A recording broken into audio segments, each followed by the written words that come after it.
I die tomorrow. I hope you hear these words. I ain't here to flip no birds or sip no serve. Hope the future generations can get this urge. Stay woke, youngin', and avenge these nerds.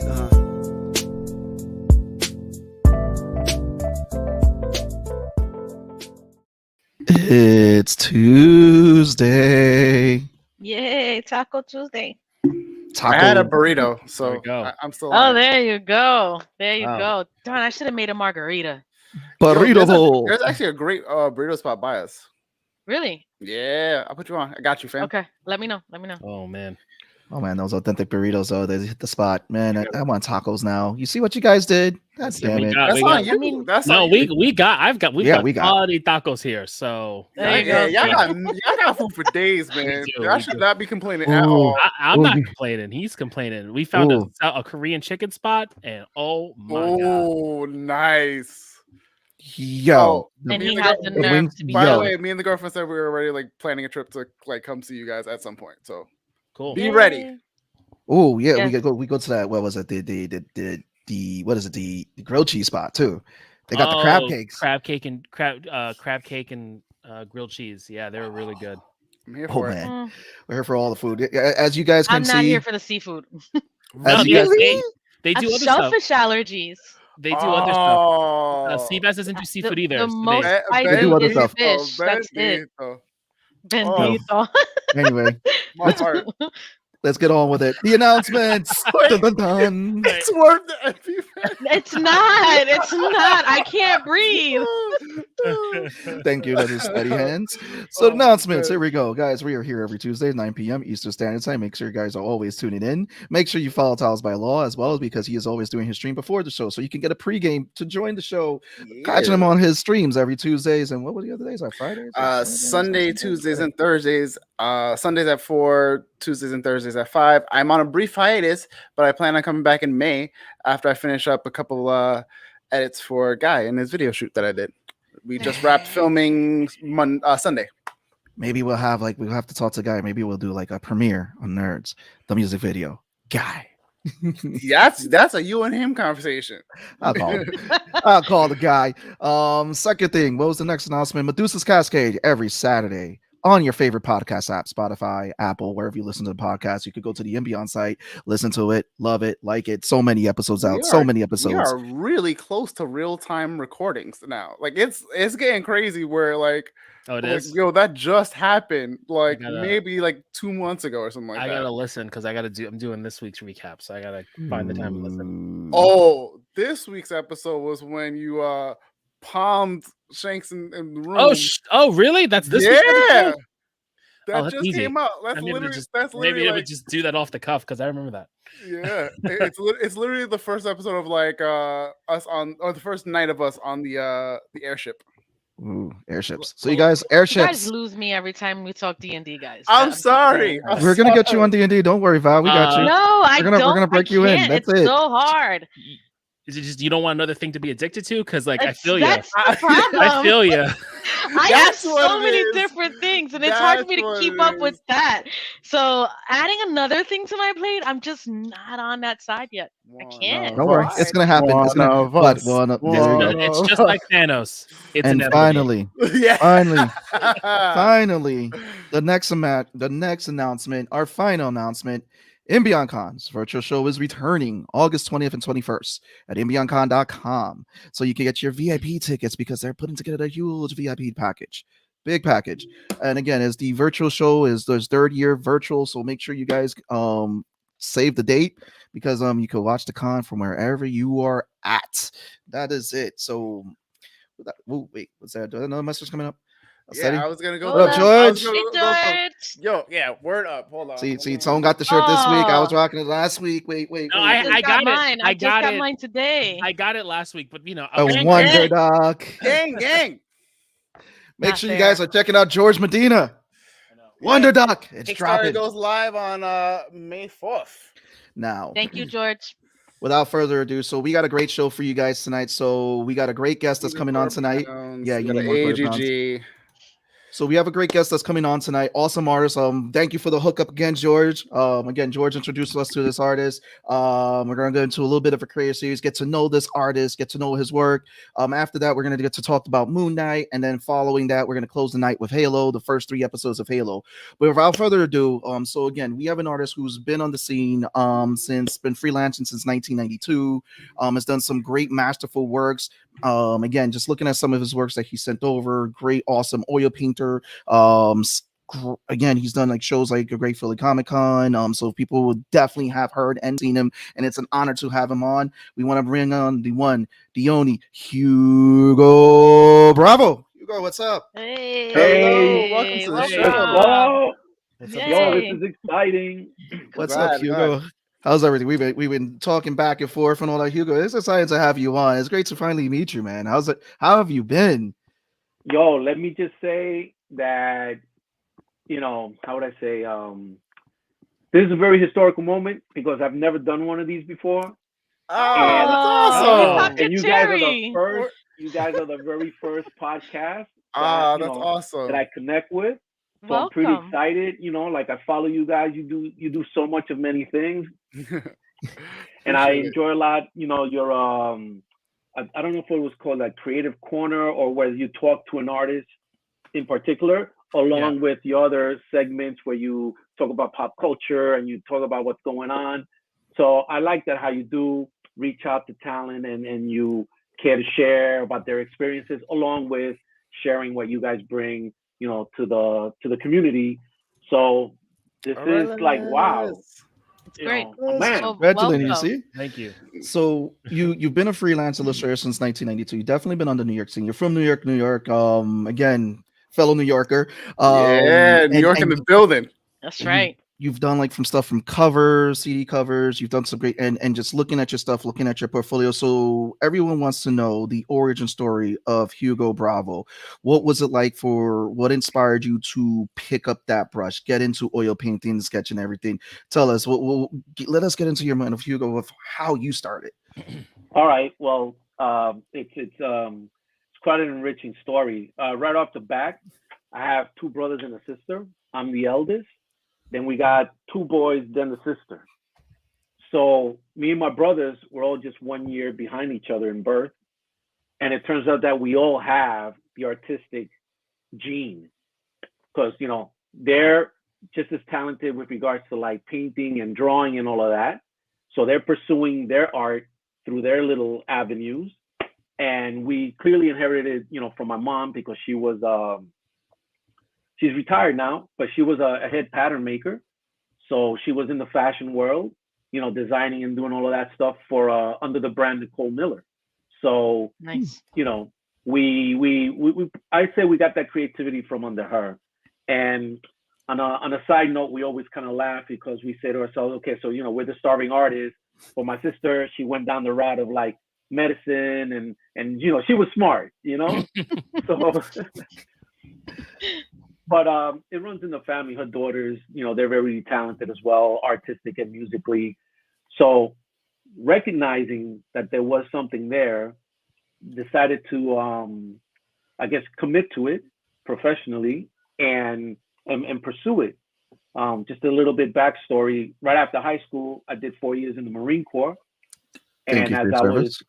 Thanks. And as I was getting ready to get out, I spoke to my younger brother who was at the moment going to FIT. And I said, Rich, I want to join, I want to go to college. I want to explore more of the art stuff. And he said, yo, come over here to this university. It's really good. And without thinking it twice, signed up and did 4 years of that. So Nice. 4 years of FIT. And that's what puts us at the timeline of 1992, graduated, and then began to explore where the art could take me. And kind of like a rude awakening happened that after you graduate, because I majored in illustration. At the time, you couldn't land a 9-to-5 drawing and painting all day. Yeah. And in 94, the computers were in their infancies, so FIT didn't have a strong graphics department. Mhm. So upon graduation, I landed a job as one of the security guards at the Metropolitan. So man, I was in heaven, surrounded by all that great art. Yeah. Yeah. And with the fresh knowledge of art history in my mind, I was able to help out all those students with their artwork projects and stuff like that at the museum. So that was kind of like fun to interact with the crowd in that way. And then one thing led to another. I started exploring what the computer was. Friends had it. I said, yo, what's it like? Let me play with it.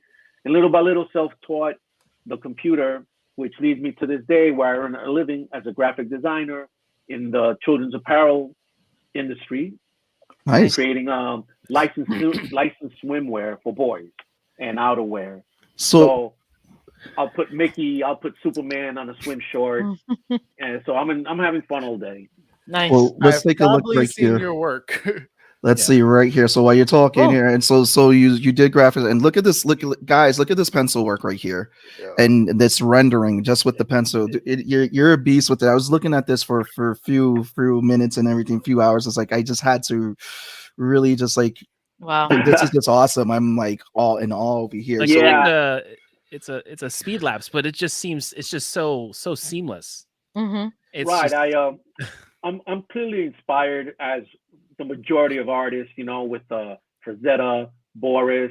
I'm more into realism and with a focus with the human figure. I'm not much into landscapes, animals, skyscrapers, or, you know, architecture. My thing is the figure. So the majority of my portfolio will consist of images that I painted or drawn. And I really very passionate about the graphic pencil as well as oil paint. Those are like my strongest mediums to use. That's This is beautiful. great. I like how you're showing this. This is awesome. you said, I told you we're gonna show the video. I got you. It's beautiful. But If you had to, would you pick up like a pencil first or a paintbrush first? Like what I feels think more natural? What feels like your go-to? Maybe the pencil, just because it's faster. Mhm. You know, oil paint, you know, it takes its time, but it's nice to see how it morphs, and little by little you begin to see, Right. you know, what comes out of that. And currently, the piece that you're showing is, you know, one of my recent personal works, and it was inspired by a Conan piece that very famous comic book illustrator did. Oh man, I can't get his name right now. It's all good. We'll I'll find look it up. it. I'll look it up. But His shading work is really, really good. Yo, it's insane. thanks. And mind you, you know, I don't birth it out of my mind. You know, I research reference. Like I shot, you know, images of my wife in certain poses and combined, you know, stuff from everywhere. So it's like a Frankenstein. And then I have that as my photo reference, and I begin to work off of that. But it's definitely, you know, my passion. I totally enjoy everything. I haven't crossed the digital divide. Although I earn a living as a graphic designer, I know Photoshop, I know Illustrator and all of that. I'm still very traditional when it comes to my art. No, it's So- there's something about traditional that still beats like digital. Like digital is great for touch-ups, and it's great to do like Yeah. quick work, but you can see in this like you still can't touch traditional work. It just looks so beautiful. It and lacks so the one of a kind. texture. Yeah, I mean, I'm impressed with what a lot of artists do achieve with certain applications and whatnot, but I guess I'm still caught up with the mindset that at the end of the day, I got something tangible. In fact, look, here it is, you know? Oh, nice. Oh wow. So Nice. illustration board, you know, and it feels good to be like, yo, there's the original, and that has a value in it right there. So Right. George says, "Wow, that's insane." But he also wants to know how long did this take in real time? oh, I mean, if I were to just sit in a room and not be bothered from beginning to end, I mean, Beautiful. it probably, I don't know, maybe, you know, 5 hours, you know, not, Wow. That's No. good. The That's still impressive. 5 hours is not Yeah. bad. That's very good. Yeah. yeah, I So- mean, I work on this stuff, you know, when I get home from work and I'm there doing it and I break the midnight oil, da-da-da. But, you know, you get caught up in the zone, you don't know, like, oh man, 3 hours went by. Oh, wow, you know? Have you ever Listen. lost So- inspiration? Like Did get ever- stuck? Oh, I've experienced the equivalent of writer's block, where you know, there it is. You're looking at this white canvas, and you're like, so now what? Like, what do I do? You know, you try to like brainstorm something kind of original or try to give a twist to something that's already been done.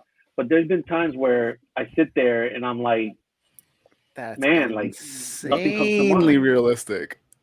Oh, yeah, that was my most recent commission.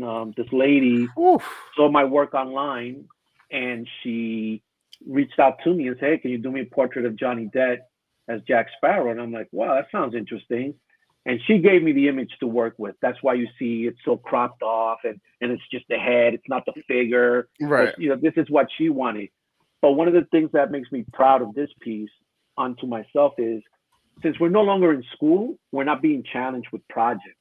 So I like to challenge myself with each new piece to try to achieve, you know, another, like, I guess, skill set. So you might think like, oh, for the next project, I'll make sure there's like glass so I can try to learn how to render glass or metal or wood.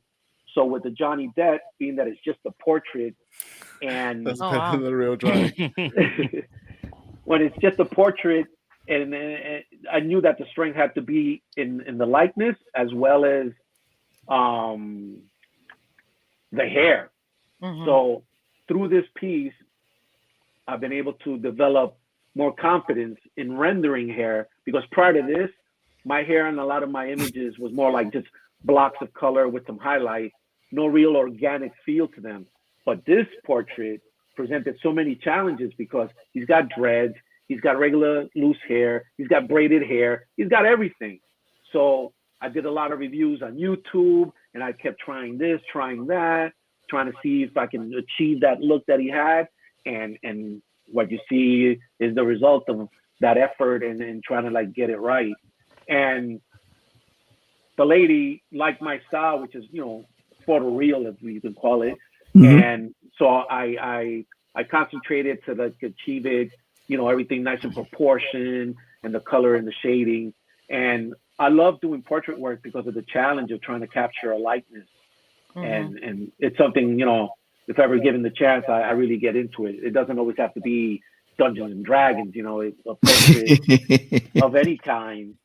It would be great, you know, like it's awesome. No, you definitely got to get a Could you imagine a piece. Galahad piece like this? Oh man, it did, yeah. Tone was like content for one.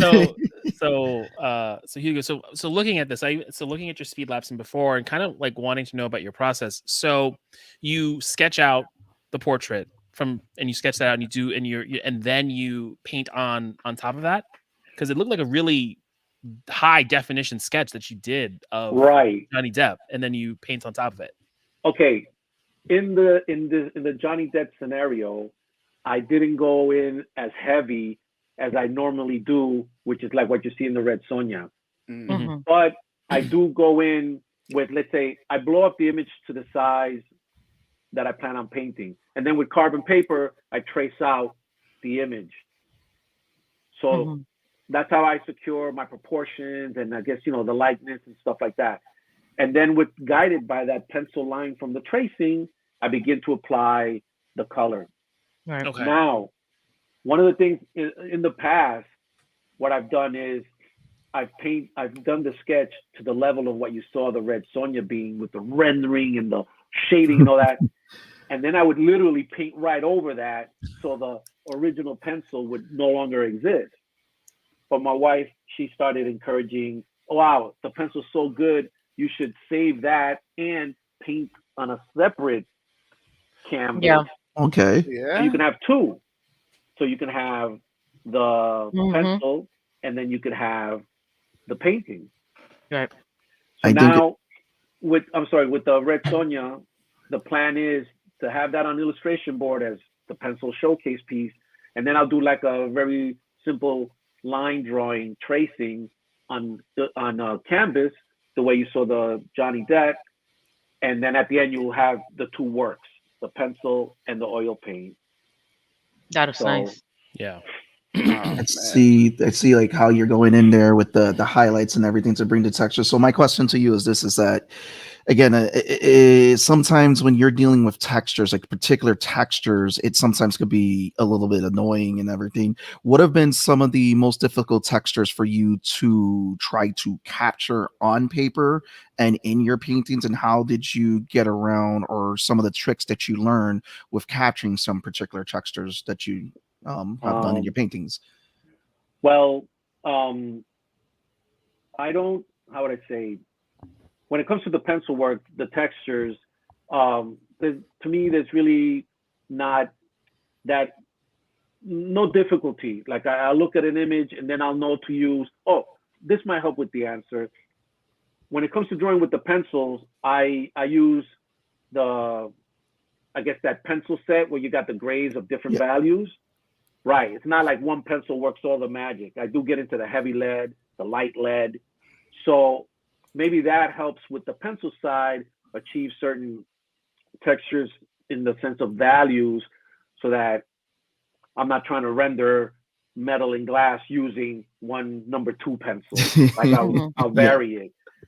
When it comes to the painting, that in itself, I've gone as far as using like sponges or old beat it up brushes so that they can give me the flakiness that I need, and really just kind of like looking at images and trying to like pull from them the information that I need to just put down the what's the basic necessary stuff for you to be able to read them. Oh, okay, that's metal.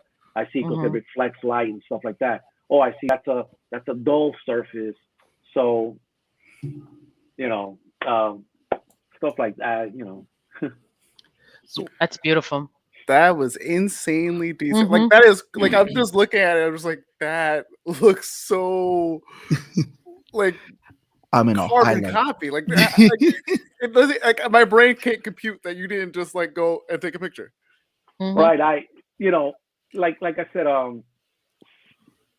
I get into it like that, but I also know how to hold back, because as you guys are artists as well, you've experienced what it is to see something, let's say online, and then when you go to the museum or you see the piece originally, you're like, wow, I know that. Oh, look at all those textures, or look how it fades over here and stuff like that. So when you do see original work, you'll be able to see the brush strokes, the little thick here, the little thick there, and that's what an original brings, to you as the viewer, that kind of stuff. But everything digital, like when I show it on my iPad at Comic-Con, a lot of people sometimes be like, "Oh, you digital?" I'm like, "No, it's traditional, old school. They're all oil paintings." So it's interesting for the conversations, What's a piece that you've done that took like, because you said 5 hours is usually your normal time. What's something that you did that you were like, I probably won't ever do something this big or this crazy again? Oh, I mean, mind you, 5 hours, like in the sense of like some pencil work, but everything else, definitely takes quite a while. Longer. Right. Yeah, the paintings and whatnot. But a piece that I'm like biting more than I could chew, I don't know, like I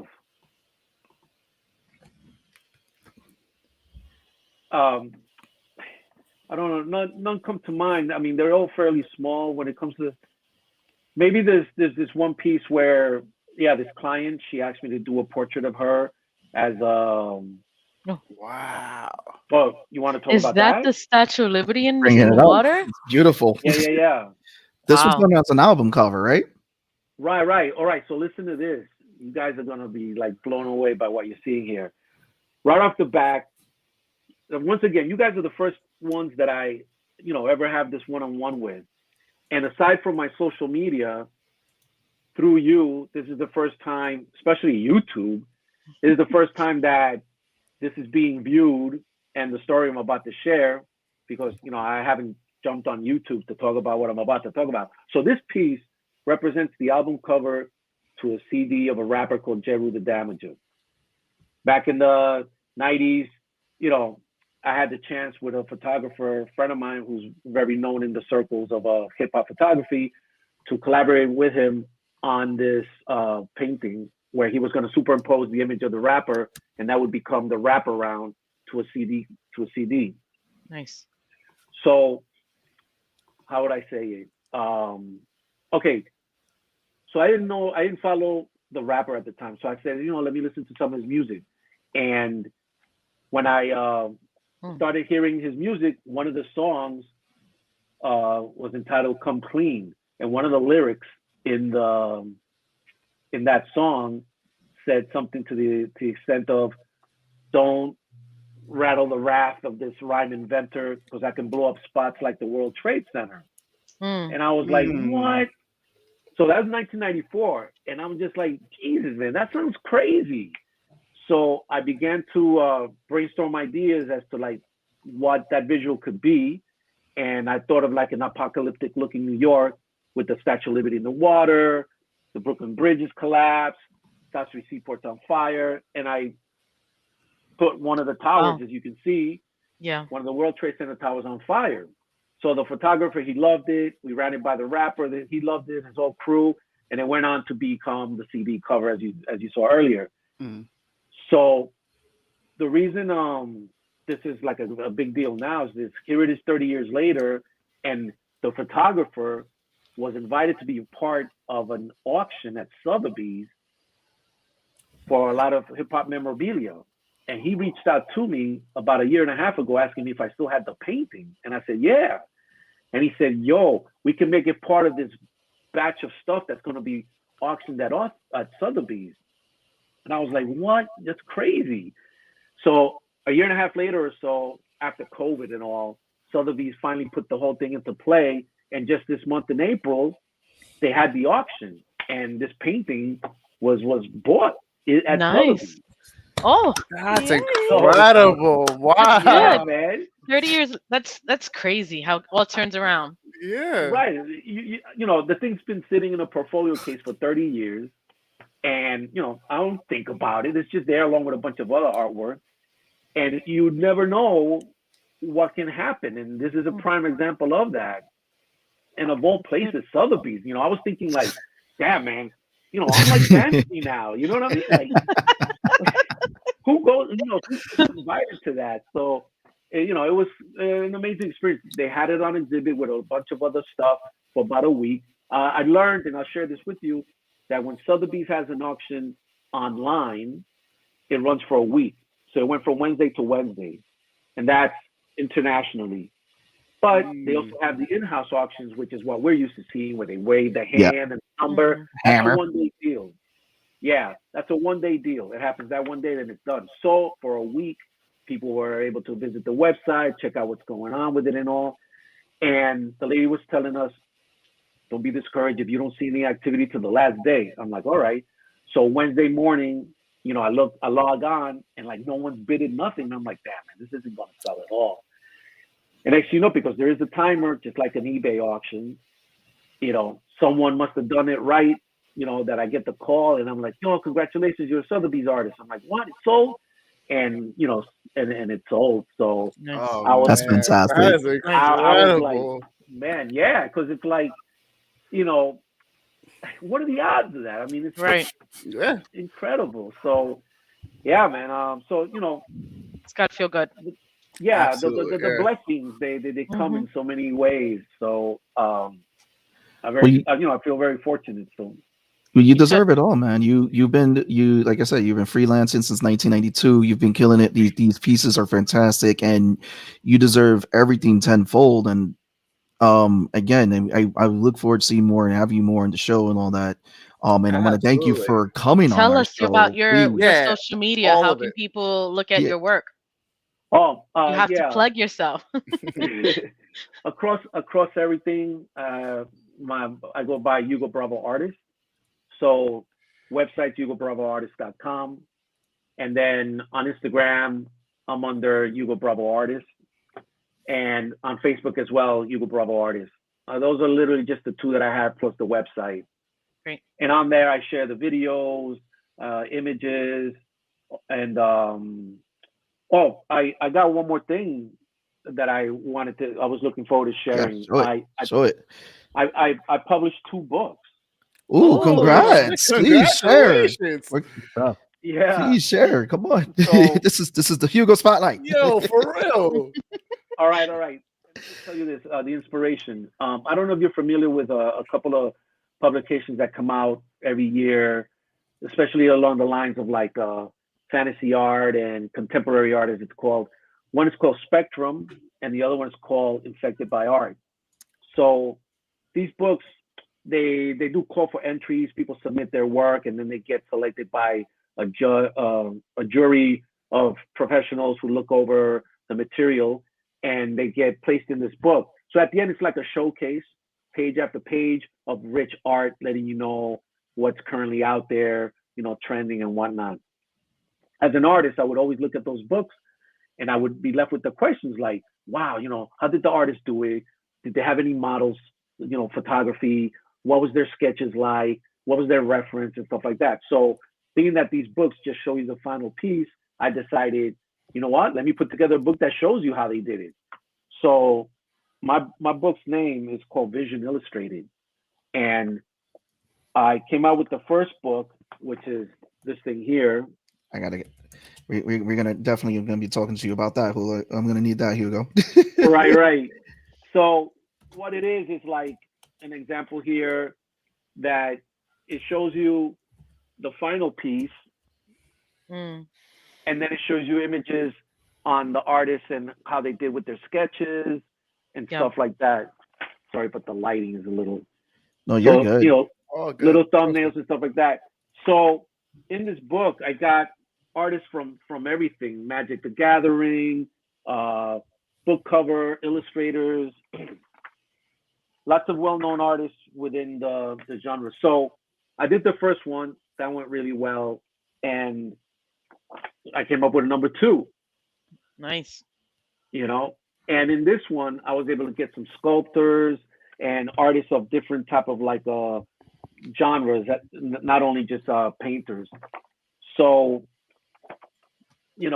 trying to do something where, I guess, giving back to the community, trying to like bring, other artists. And it's at the end, it's just more marketing for these guys. And I find myself blessed that they decided to come on board, share their work, and allow me to put it out there, for the world to see. So, the book is Vision Illustrated. And from time to time, I'm exploring, putting out number 3, because the original idea was to make it annually, but, life being life, it just doesn't happen that way. But it's still, as they say, a work of passion, and it's this thing, that I got on the side along with my regular art. But no, it's fantastic because you're also in a way showcasing artists that other people may not know about, and it's kind of like you guys are also introducing to not just your group of people. You're making something that more people can see, and again, we definitely want to see that get in the hands of more and inspire more people, because art books like that are very inspirational, and we thank you for putting something like that together, man. Yeah, I always tell people, look, it's not a how-to book because there's no instructions, but it does show you. The phrase I use, it gives you a little insight into the creative process of how they went and did it, And along with every page, you'll have all the artists' contact information, their website. So if you like something you see, you can go check them out and stuff like that. So, promoting them in all the ways that I can. And the book itself does have, social media, visionillustrated.com, as well as on Instagram, Vision Illustrated. So yeah, it was the other thing that I was kind of like looking forward to sharing, because, to be quite honest, like I would go around Comic-Con and I'm like, damn, man, like all my boys are blowing up, like Medina and all these other guys with their properties, Mighty Duck, et cetera, et cetera.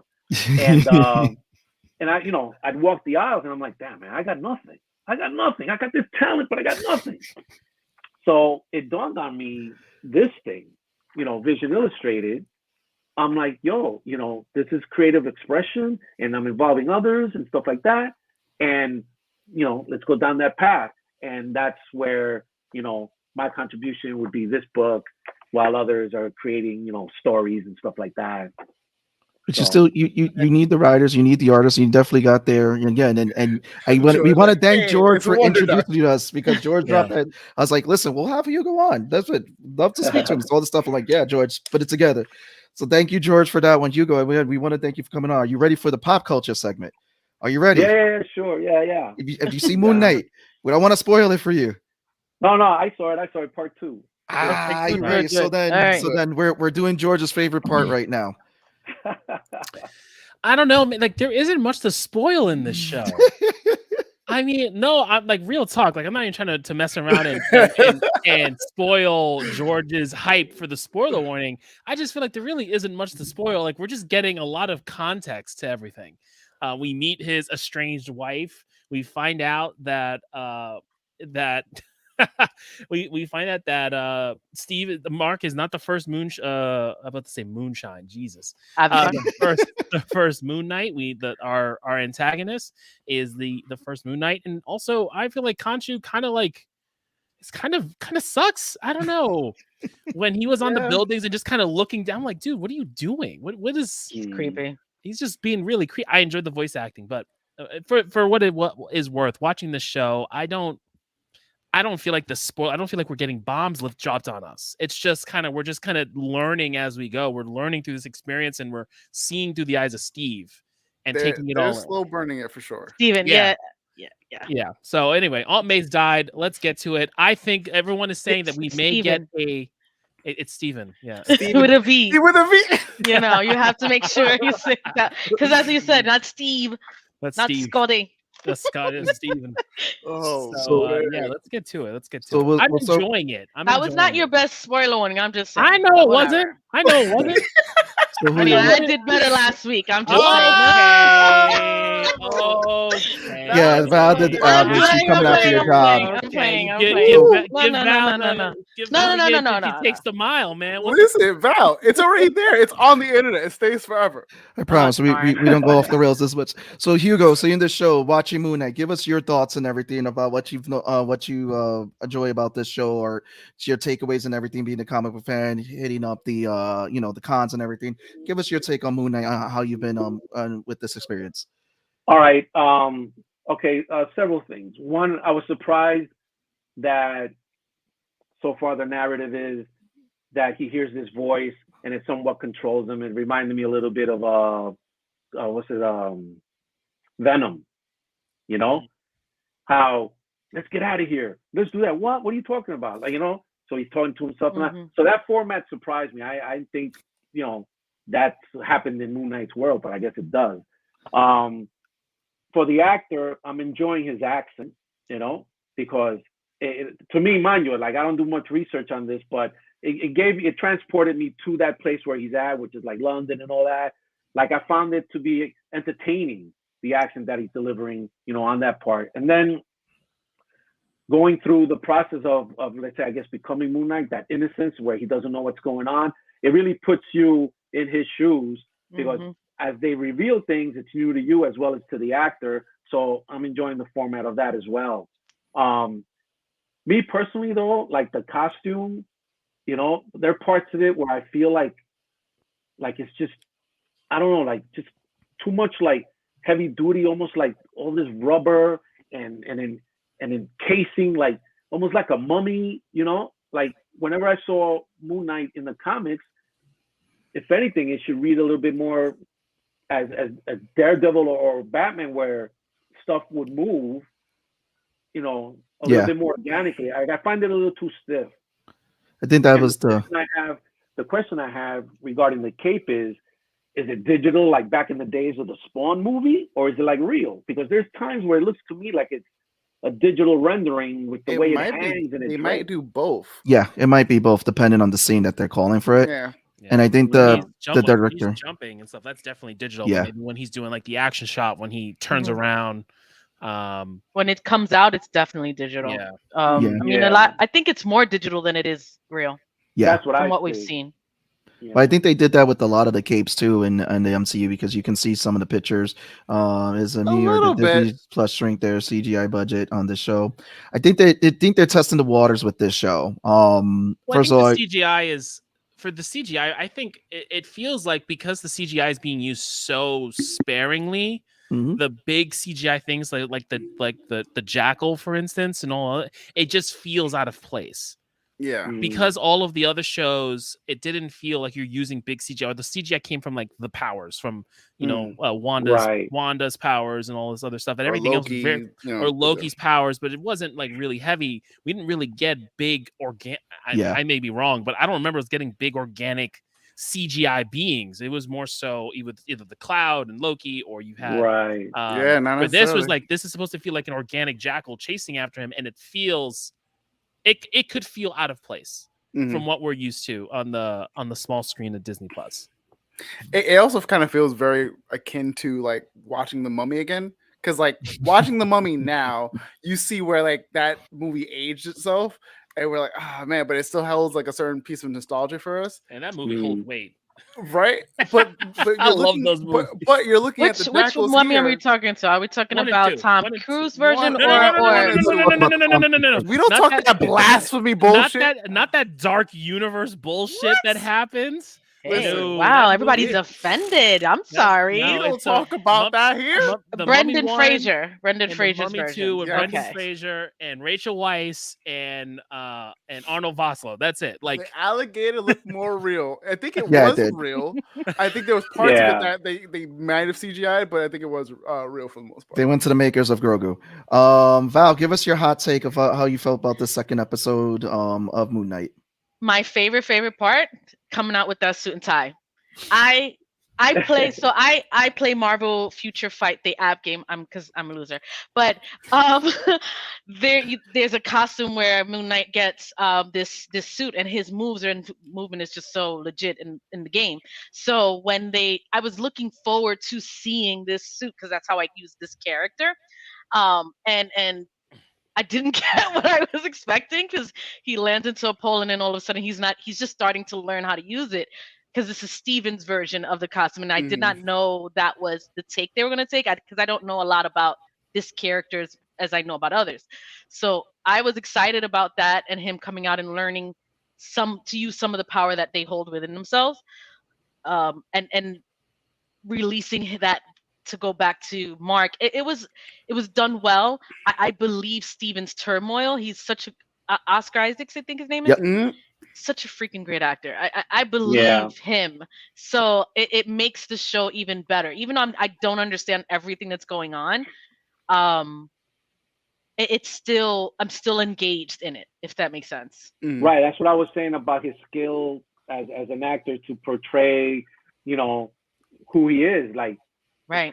I guess innocent and dumb and clumsy, but at the same time a little curious and confident to like, all right, well, I'm not just going to run away. Let me see what's going on. And right. So, and Steven is actually an alternate personality. He's not even who he really is. Right. Yeah. So the fact that we feel so close to Steven already, and we're not even getting the full picture of Mark Spector himself. It just goes to say how versatile this actor is. Yeah. You know what? They also have me, I guess, intrigued with that Jason Bourne side about lack of memory. The girl saying, I'm your wife or whatever. Where were you? I've been calling you. Like, I'm digging that, because I remember the experience when I was watching Jason Bourne and the Bourne Identity and all that. I was like, wow, man. What if that were you, and like, how would you handle it and all that? So the fact that this guy doesn't have a clue about that history and all of that, like, I find that to be, creative, and it's adding to my enjoyment, because it's not just bad guys and superheroes fighting. I mean, there's more depth to the narrative. That's a great statement. Yeah, that's pretty good. It's not just a straight linear thing. Yeah, that's why I like mystery. Yeah, that's why I like what they're doing with a lot of the superhero properties. They're not just the vanilla villain versus hero. It's like, there's more in-depth in character. And I like the fact that with Kevin Feige, he gave Oscar Isaacs a little bit of creative control with this character, which is like hence the changing of the voice. Oscar Isaacs can bring to life any character. I mean, even if it's a bad character that he gets assigned, he can do it. And right now they gave him the assignment and he understood. And for real. Even like, again, when we got the white suit, the proper suit and all that, just the acting alone in that, and then the movements, you can see the difference between the two characters he's embodied. And it's like he's embodying two characters. He knows what he's doing in terms of giving the audience something visually different and then letting you know when the switch is flipped when he's changing that dialect. So you Yeah. hear it, so you know the difference when he's speaking as Mark, when he's speaking as Steven, and then just the mannerisms that he captures. Yeah. Their mannerisms are completely different. Like Mark, he's the straight shooter. He's the guy that's coming at you, and he knows how he's gonna get through everything. Where Steven, again, he's meek. He just, hey, he's squirrely guy. So it's great. I have I a mean, this- question. Oh, go ahead. I don't know because I'm not familiar as I'd like to be with this character. Does Mark have more than just Steven as one of his personalities? There's Does he apparently have- a third one that Yeah. people have been hinting that we're supposed to be getting. So, like, I think it was episode Okay. 2 or episode 1 where he's in the three-sided mirror, and you only see the two. You see Steve and Mark. So everyone's kind of waiting that he gets a third one. I don't know the third one, but Yeah. there is a hint that there's a third one. I mean, but what I'm in regards to Oscar Isaac, I got to say, like, whatever our feelings about the show, like, this show doesn't work without us selling the whole multiple personalities. Right. Like this, like that is the crux of this show, is the internal conflict between Mark and Steve and personality X, Y, and Z. You can, if you're gonna get anything right, it's pretty much that. And just seeing it, it's been, I love every scene where I Oscar believe Isaac it. I believe that. acting with himself. Yeah. Mm. Yeah, this Oh, is what you're Richmond, it was his idea to fall over the superhero landing in the white suit. Yeah. I think that was so hilarious. I was so excited. It was like I saw Christmas again, but it was great. I loved him in the suit. I was really happy to see that very early in the show. I was hoping they didn't wait until the end. Mm. So I gotta ask this of everyone here. So with the world that we see created around Steven, it feels like it's something different than we've seen in the MCU. I mean, it's the regular, it's the world and all that. We know it takes place in the MCU, but there's just this real like world that they created with the dynamic that you're seeing with this cult and how deep this cult is that he has to go up against. The ending shot that we got, that beautiful shot of Egypt, like now we're in Egypt and everything. I feel like we're getting really beautiful shots in this world, and everything. So how do you guys feel like with the cinematography, how they've captured everything, and just the threat of this cult? I mean, Hugo, we'll start with you with this one. I don't know. I think it adds a little feel of real world in the sense that, cults do exist. And then Egypt, even in the real world, is still very exotic place. The day any of us get to travel there, I'm sure we're going to be there like, kids in Disney, like, oh my God, like, look at this thing. It's so real. So the fact that Moonlight narrative conveys some of the stuff that as spectators we can be like, oh yeah, I'm aware of that, and yeah, that's so true, and then they give it a little fantasy twist, to me just adds to the wildness of the show as a whole. Because if it was, let's say, for argument's sake, Moonknight in outer space and he's out there in XYZ planet, I'm like, all right, okay, like, I don't know much about Cosmic space Night. or whatever. Yeah, but the fact that it's grounded in some stuff that us as the spectators can be like, Jesus, man, it's so true. Like, yeah, we've been there. And then they, sort of like when any of the superhero movies, let's say they're battling out New York, you're like, oh man, that's Times Square. Look what they did. Oh my God. So I like that. And the cinematography, it's very, very gray, very moody. It's not bright and bubbly like sunny days. And so I think the lighting and the way the camera moves and stuff complements who this character is and his world. They're not making it look like anything other than what works for it. As they say, Superman is all bright and sunny, Batman is dark and gray. They found the right thing for this guy, and there's harmony, through it all. Like, I think it's good. Yeah. No, give us your take on how they're using the cinematography to really capture the world and the fight scenes, everything, and again, that's threat of this cult. They've been doing an incredible job with the cinematography. The closest I would put it to is probably Falcon and Winter Soldier, which I thought was incredible cinematography, because it has that sense of realism. Like we've all been saying, like everything feels like familiar to us, though they're giving us all like the mysticism and all the superhero antics, and you're getting the personalities with Mark and Steven and what have you. The cult, however, is wild to me. It feels like some of my favorite horror stuff where you just like nowhere is safe kind of thing. And as soon as like you see the cops show up at the door, I was like, oh, it's a wrap. It's a wrap, man. Like it's a done deal. And then getting the confirmation of the tattoo was like, oh, you thought we was going to the station? No, no, no. I don't think so. It shows how much influence not only that this guy Arthur has that Ethan Hawke is playing, but it shows like the level of commitment that they have, that they're so like willing to like be there for the cause.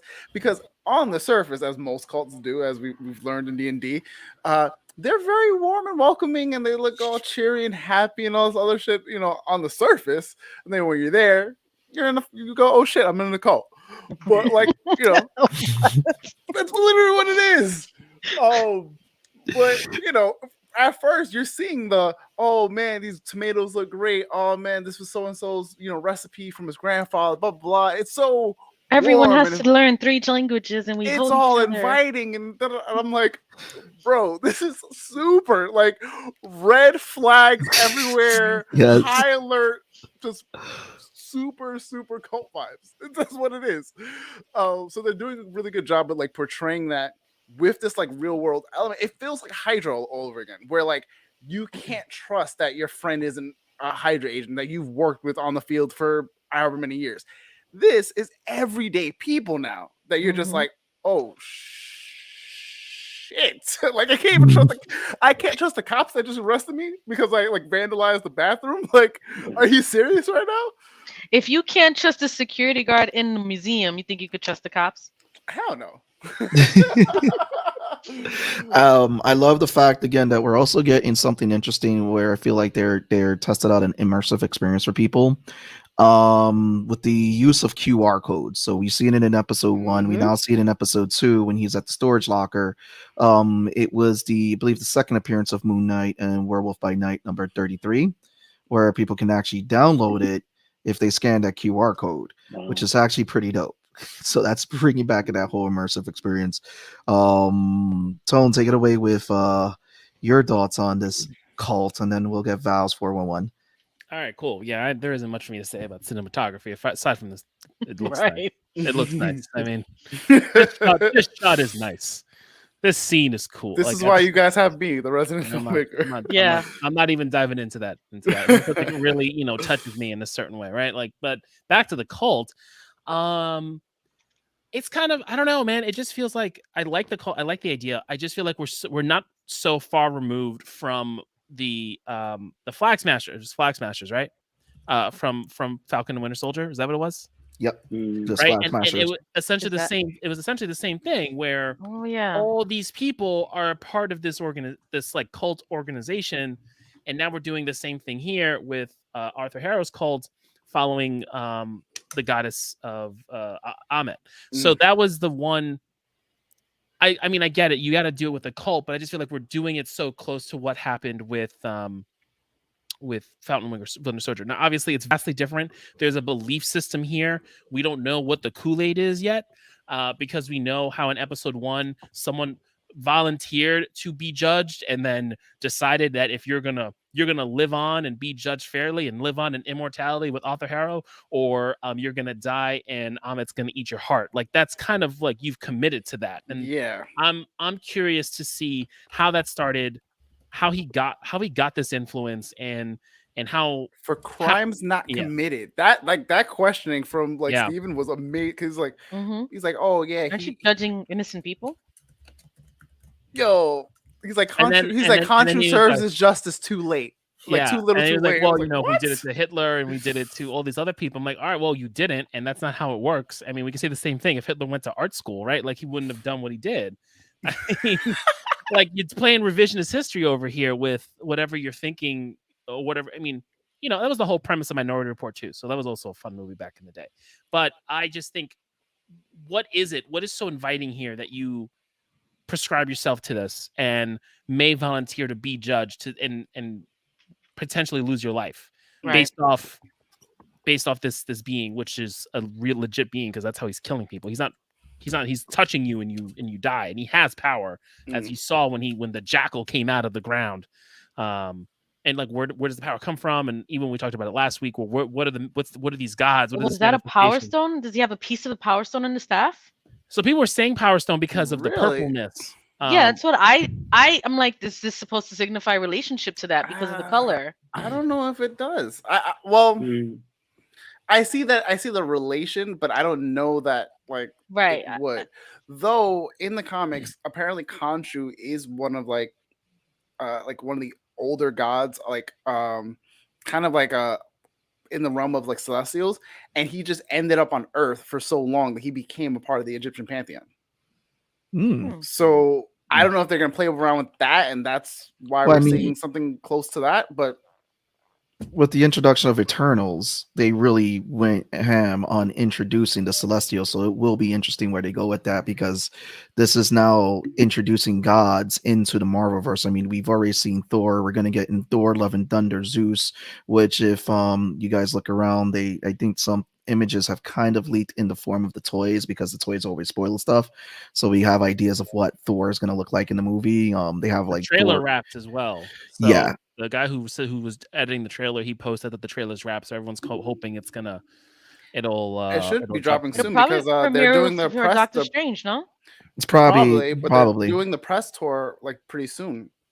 It's gonna be an interesting time for, again, a Marvel fan. This is going to be, and I'm gonna say this now as for us artists, Hugo, people are gonna definitely want to get Marvel pieces commissioned with everything going on. But yeah, I mean, Moonlight has been a welcome addition. It's an interesting addition. Probably not one of the most popular Marvel properties unless you really follow the character, but they're really doing what Marvel is. Studios, the movie studios, definitely showing that they can take obscure properties like they did with Guardians, Eternals, and they can make them something. Right. And we do feel bad for Morbius. Sorry, Jared Leto. You now have the worst. Bad. You now have the worst DC, and you now have the worst Marvel movie. There's no need to feel bad. Nope. That's not the worst Marvel movie. Hulk with Eric Bana was the worst Marvel movie. You're bugging, bro. That movie. I'm sorry. Yeah. No, it is. It's up there. Jared with one Leto of the is the only thing that's good about that movie, but and that's bad. It's not bad. He was okay. It was good. I enjoyed him. I don't care what nobody says. So here's the question: if Jared Leto played the Hulk in that movie, no, that would not have worked. Oh man, I would hate to be on set with him, man. Oh my god, he would just be breaking everyone's trailers. Oh my god. We're gonna do a quick intermission with question. Hugo, did you get to see Halo? Because we don't want to spoil it for you. It has been an awesome show. We definitely want you to get to watch it, so we don't want to spoil it for you. We're gonna give you an out if you haven't. No, I haven't. Okay, so we're gonna go on in submission, but Hugo, we want to thank you for coming on. We're really, really grateful that we're one of the first podcasts that you joined. You're more than welcome to always come back. We're going to definitely in contact. Guys, definitely follow Hugo, definitely support him. Get those books. The links is gonna be there in the description, so please check him out. Hugo, we thank you for coming on. Let me just say, I want to apologize to Medina. I got the title of his book wrong. I saw how he corrected me with the little text message there. Dude, I don't know. I guess, it's late. It's Tuesday. Don't worry. First timers. Don't worry. Like it happens. All good. But thank you so much, and for everyone for having invited me on and be a part of this awesome show. It's been great. We appreciate it. Thank you. Thank you. All right, guys. We're gonna go on into submission. Hugo, you have a beautiful night. Yes. We're going all right, fellas. 3, 2, 1. Later.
And we're back from intermission. Look at that. He was like a club raven here. Indeed it was. So no, guys, for those who are tuning in, you missed a great first half. Please go back and watch it on demand. Get to talk to Hugo Bravo, learn more about that artist. Definitely check him out. Links and all that have been posted. Definitely in the description. Also too, we talked a little bit about Moonnight, and I'm just gonna say it right now. Moonnight? Moonnight. Moonshine. Moonshine. Noon, and I was like, Moonshine. wait, Moonshine. what? Right.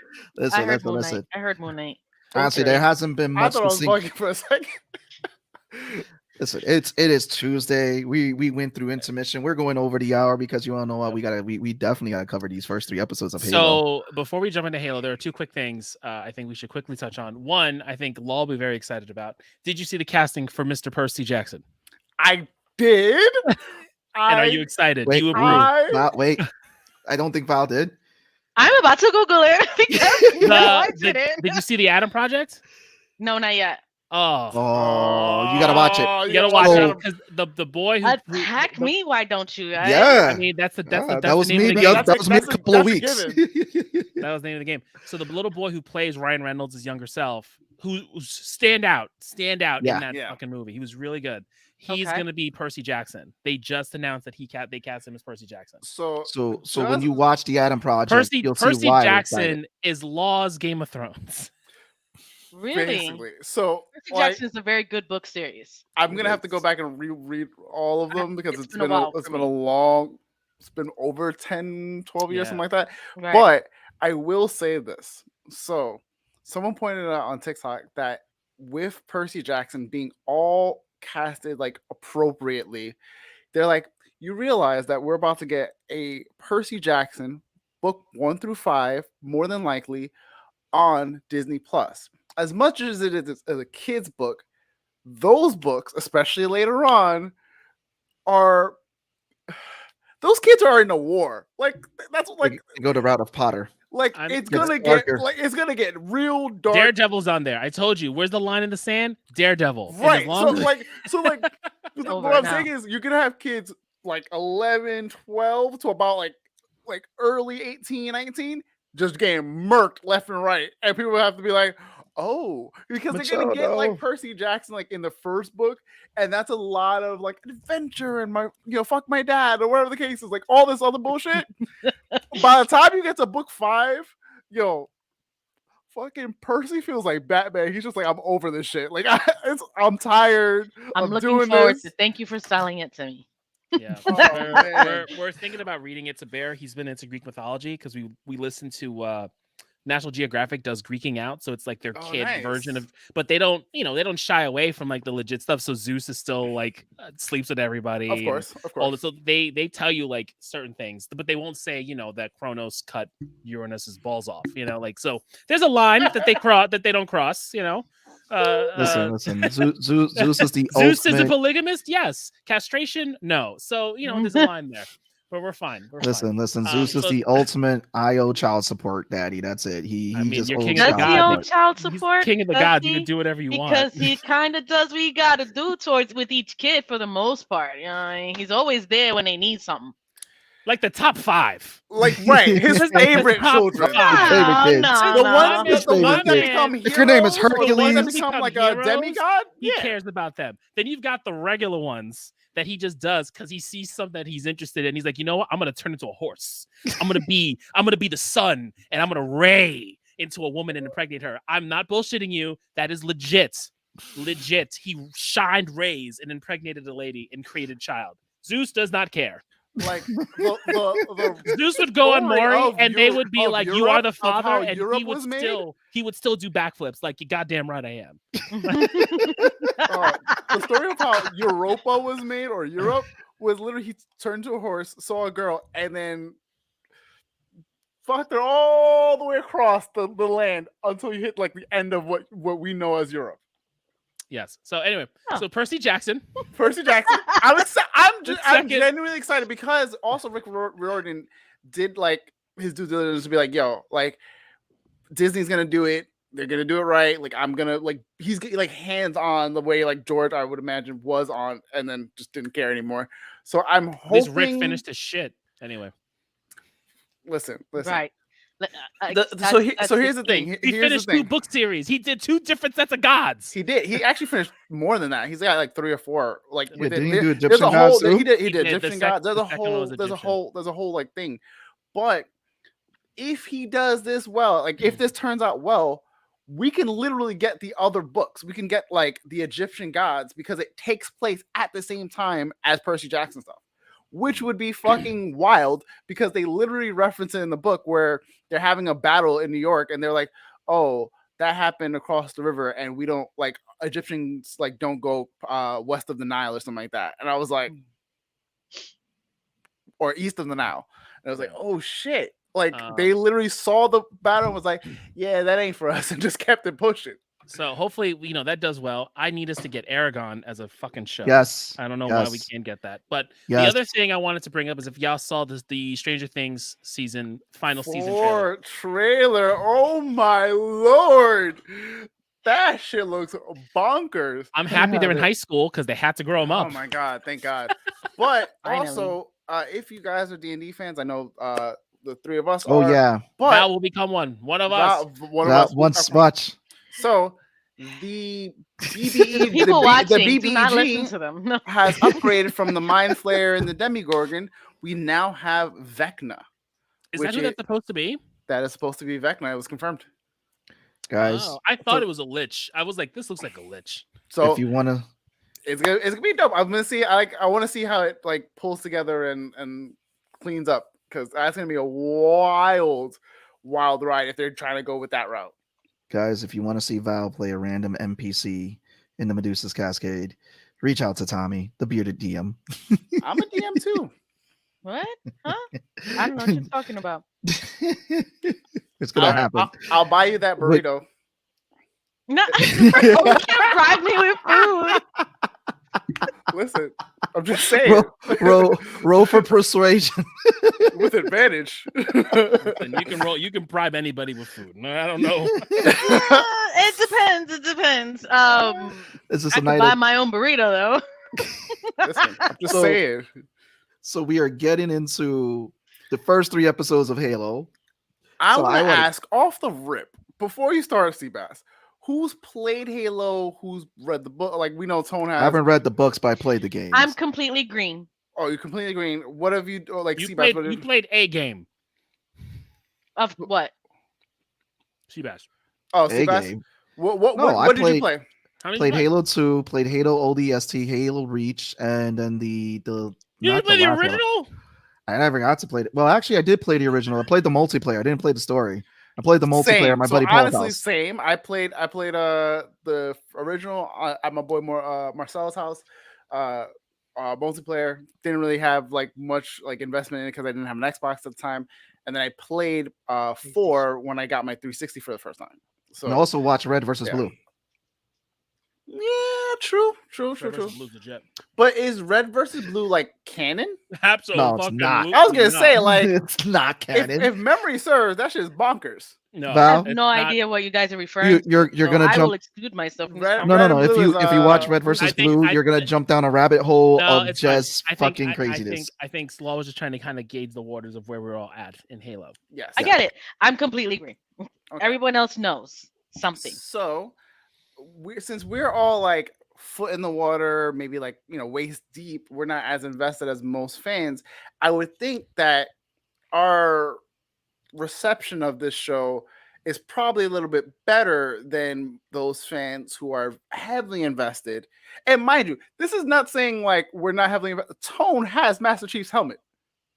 You got Master Chief's helmet? That's freaking awesome. Listen, bring it out, sir. Bring it out. That's it. Just bring it out. Bring it out time. Here we go. There we go. Ooh. See. There you go. Okay. There you go. He got the screen. So this That's fire.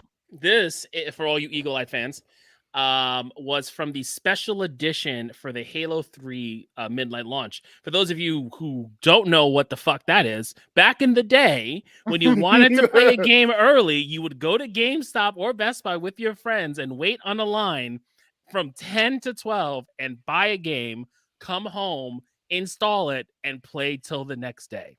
So that is what this bad boy is. It is from the Halo 3 Special Edition. I stupidly bought this because it said you were getting a Master Chief helmet.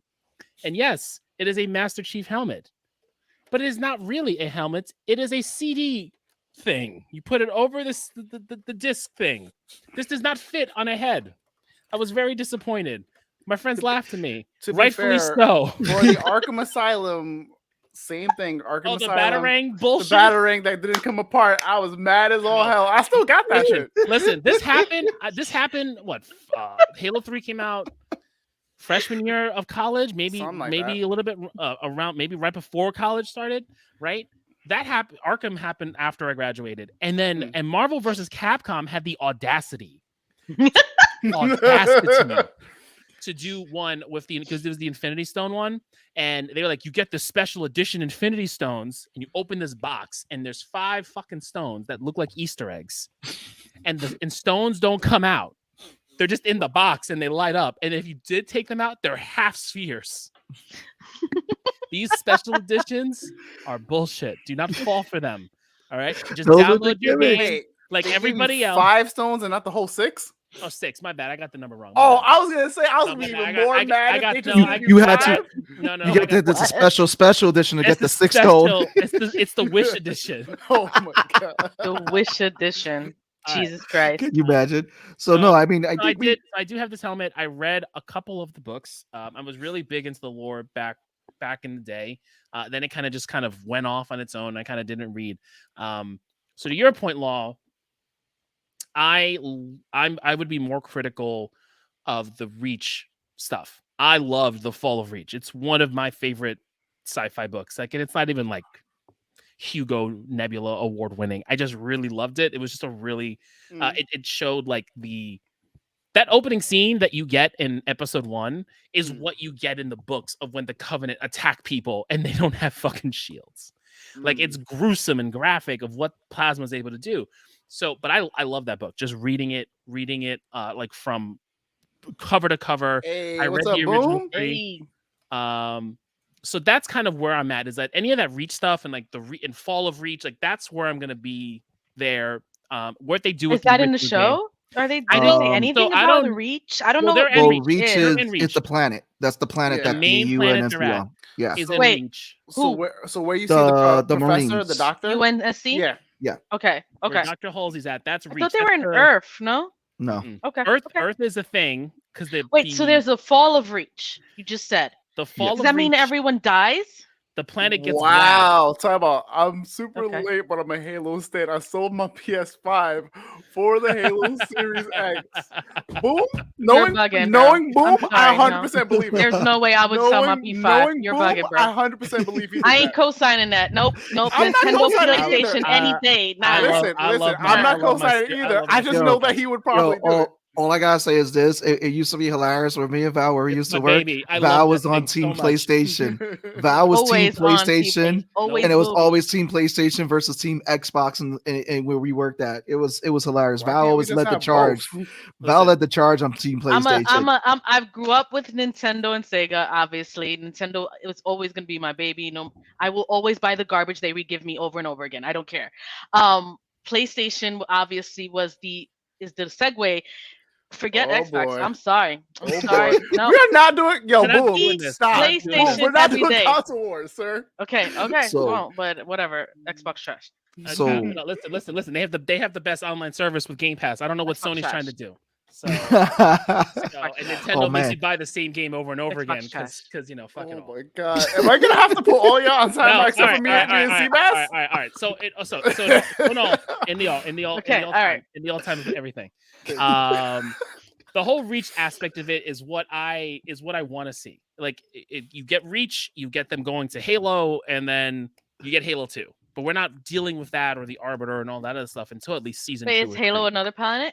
Halo is a series of It's a series. structures created by the Forerunner to save the universe from the flood. From Season the 3 shit, I guess, if we get that far. it's Which a I think we'll get till season 3, but I don't know if it's gonna have the same level of like people gunning for it. You know what I mean? I Yeah. would say If they this. do it well, I think that people will enjoy it, like a Star Wars or a Star Trek series. Yeah. For me, because I have no context, I'm going completely blind into this show.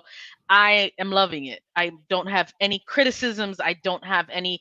I'm not thinking too much over about what people are expecting, and because of that, this is more of a sci-fi show with this super soldier guy, Master Chief, and that first scene when they get to Madrigal and these alien looking things come out and start shooting people and blowing them up with their guns.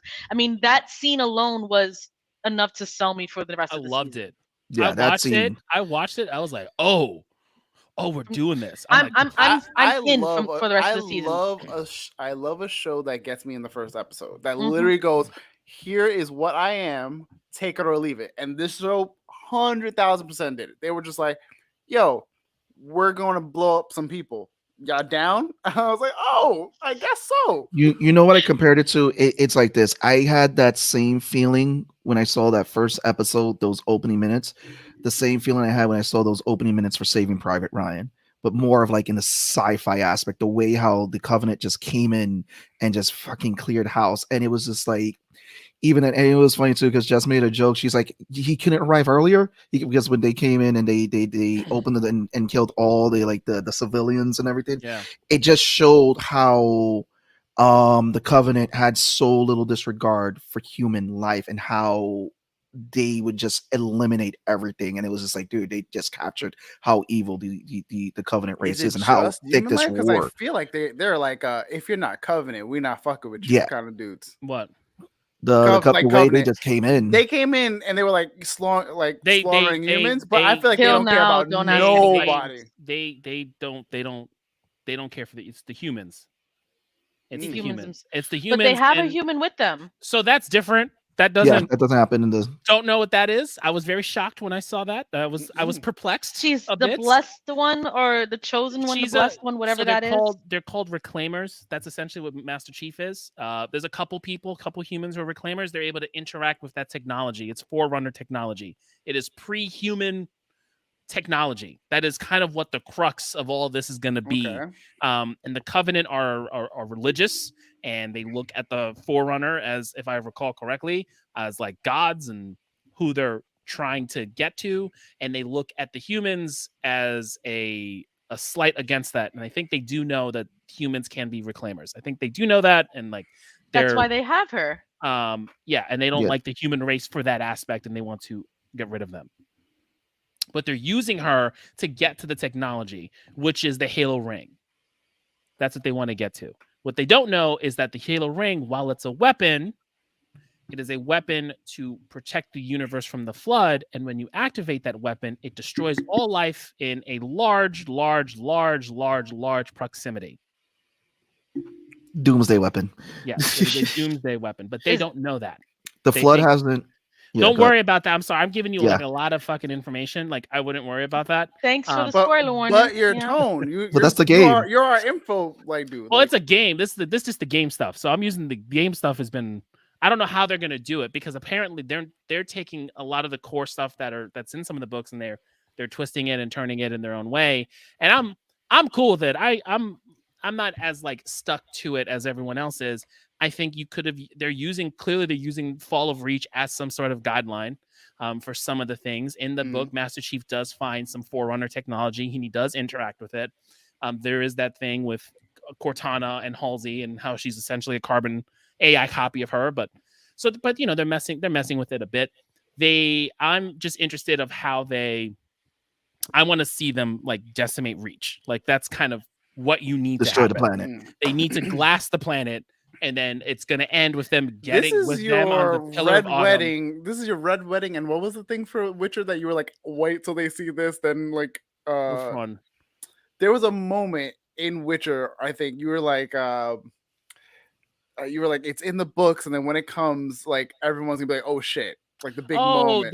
the not a big moment, but the Wild Hunt, right? Yes. You see the Wild Hunt? Yeah. Yeah, they're like big bag antagonists Mhm. essentially. The Flood are going to be like the scary monster things. Okay.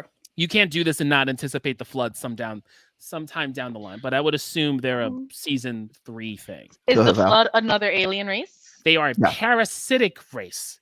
Think of the parasites from The Last of Us, but on crack.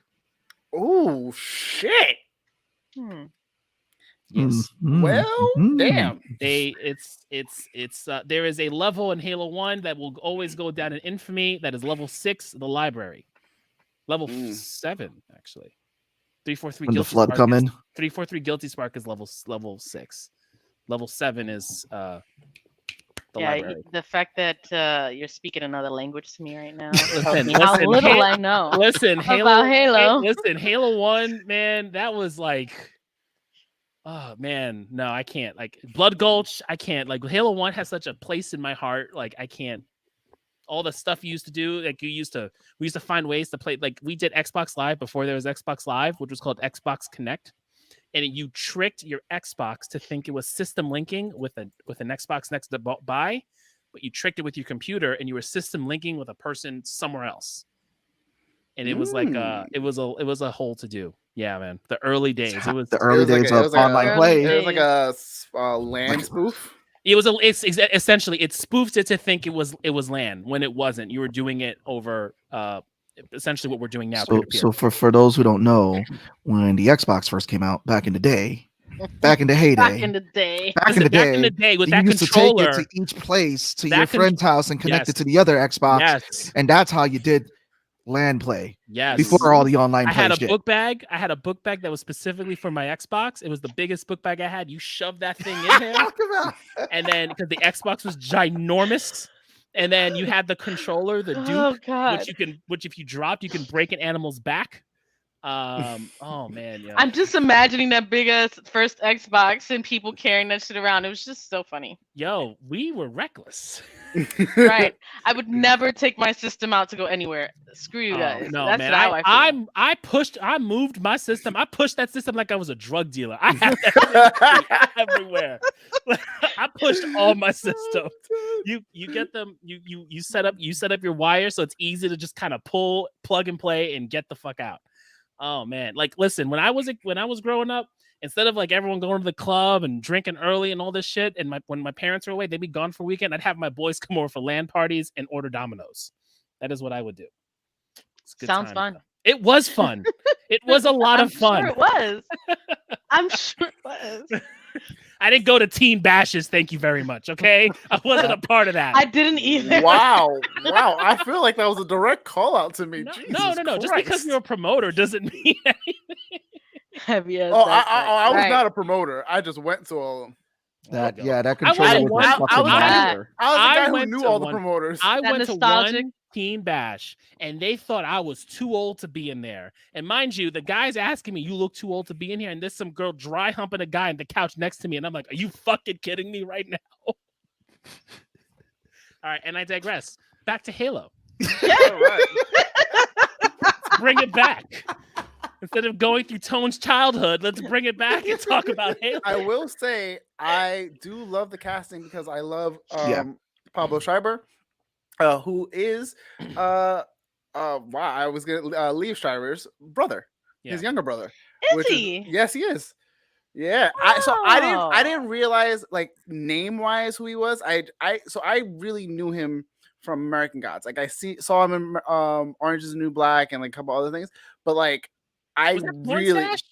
Huh? That's Porn Stash? Yes, that's Porn Stash and Orange is the New Black. Oh, but okay. in American Gods, he plays Mad Sweeney, and he's fucking incredible in that show. So like seeing him like here, I didn't realize until just after or just before he was about to take off the mask, and I started looking up. I was like, get the what? I was like, all right, cool. Is he gonna do like the voice thing? What is he gonna do? Like a why can't not Pablo? What the hell is Mandalorian's actor's name? Pedro Pascal. I thought he was gonna do that for like the entire thing, which it feels like he is until then. Now we see him just full on, suit off and just walking in the barracks kind of thing. But I like the casting. I genuinely like a lot of the It's casting. a very great diverse cast, actually. The dad, who's also like the general of the cases. Captain Keys. Yeah, I've seen him in like a couple things that he's been really good in. The daughter, I've seen in a few things. Like everyone I've seen like Great. sprinkled in, I'm just like, all right, I'm here for it. They got a nice Yeah. little cast here. Yeah, no, Yeah. it's good. I mean, the only thing I was a bit of bummer is that we don't get the original Master Chief voice when he has the mask on. I would have loved that But because we have apparently the we get the original Cortana. that's the actress. Yeah, that's The the actress actress. That's not even is. just that is the actress who Right, plays right. Cortana. Yes. Yeah, Yeah. she's the one who played her in the crazy. games, which So is I think is Halsey, fantastic. correct? Yeah, She's the actual voice of Cortana. yeah. Okay. Yeah. Because like and canon wise, Cortana is essentially looks like her. She models it after her. It's her brain after all the It's clones. good, Michelle. Check it Check out. it It's out. good. Check it Val, out. Val, Definitely Val- needs to we'll let check it Val out. give it. Yeah, it's a very, very good show, and I you don't think- need to see you don't need to know anything about the game. Need to know anything about it. It's like the next level, Star Wars fantasy type thing. Like it's Yeah. really good. And then I'm hoping that they get renewed for a second season. A lot of people watch it. They get a bigger budget, and then the CGI even looks better.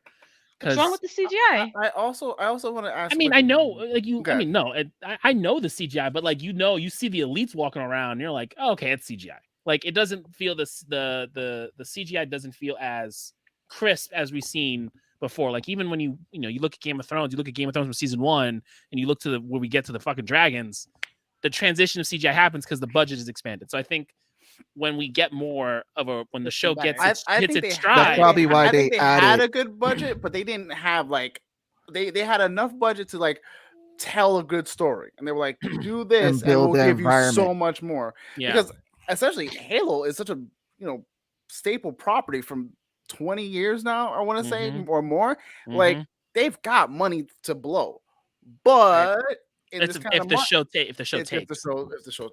Yeah, If the they show blew takes. that budget on the environments because the environments that they created it make it feel real. It's just like even like what was it, that second episode when you're in that asteroid city, and then like I would not ride those cable cars in that asteroid city because it's like you just have to have a leap of faith. I'm like, you're like some sketchy shit. That's the New York City subway on crack. That's what it was. Like, you don't even have a fucking EVA suit on. Like if there's a crack, you're gone. No, I like how it just like went out that hole, and then you're like, what the fuck is it for? You have to hope that it grips that wire. If you miss that wire, it's like, see ya. It gave me that city, the way it looked, it gave me very much Total Recall vibes when you're on Mars. Yeah. Yes, it did. It did that whole. Is Soren and a big part of the game? Is that a character that in the game, or something new for the show? He's from the books. But he isn't like a big player or anything. He does what he does. He defects and all this other stuff. He does get deformed from the augmentation. And then they pronounce him as missing in action, and that's it. Yeah. So like they're doing that. Master Chief's team, the silver team. In the books it's blue team, and they're three different people. It's Fred, Linda, and Kelly. Linda's a fucking badass. I love Linda. But they all use the same weapons.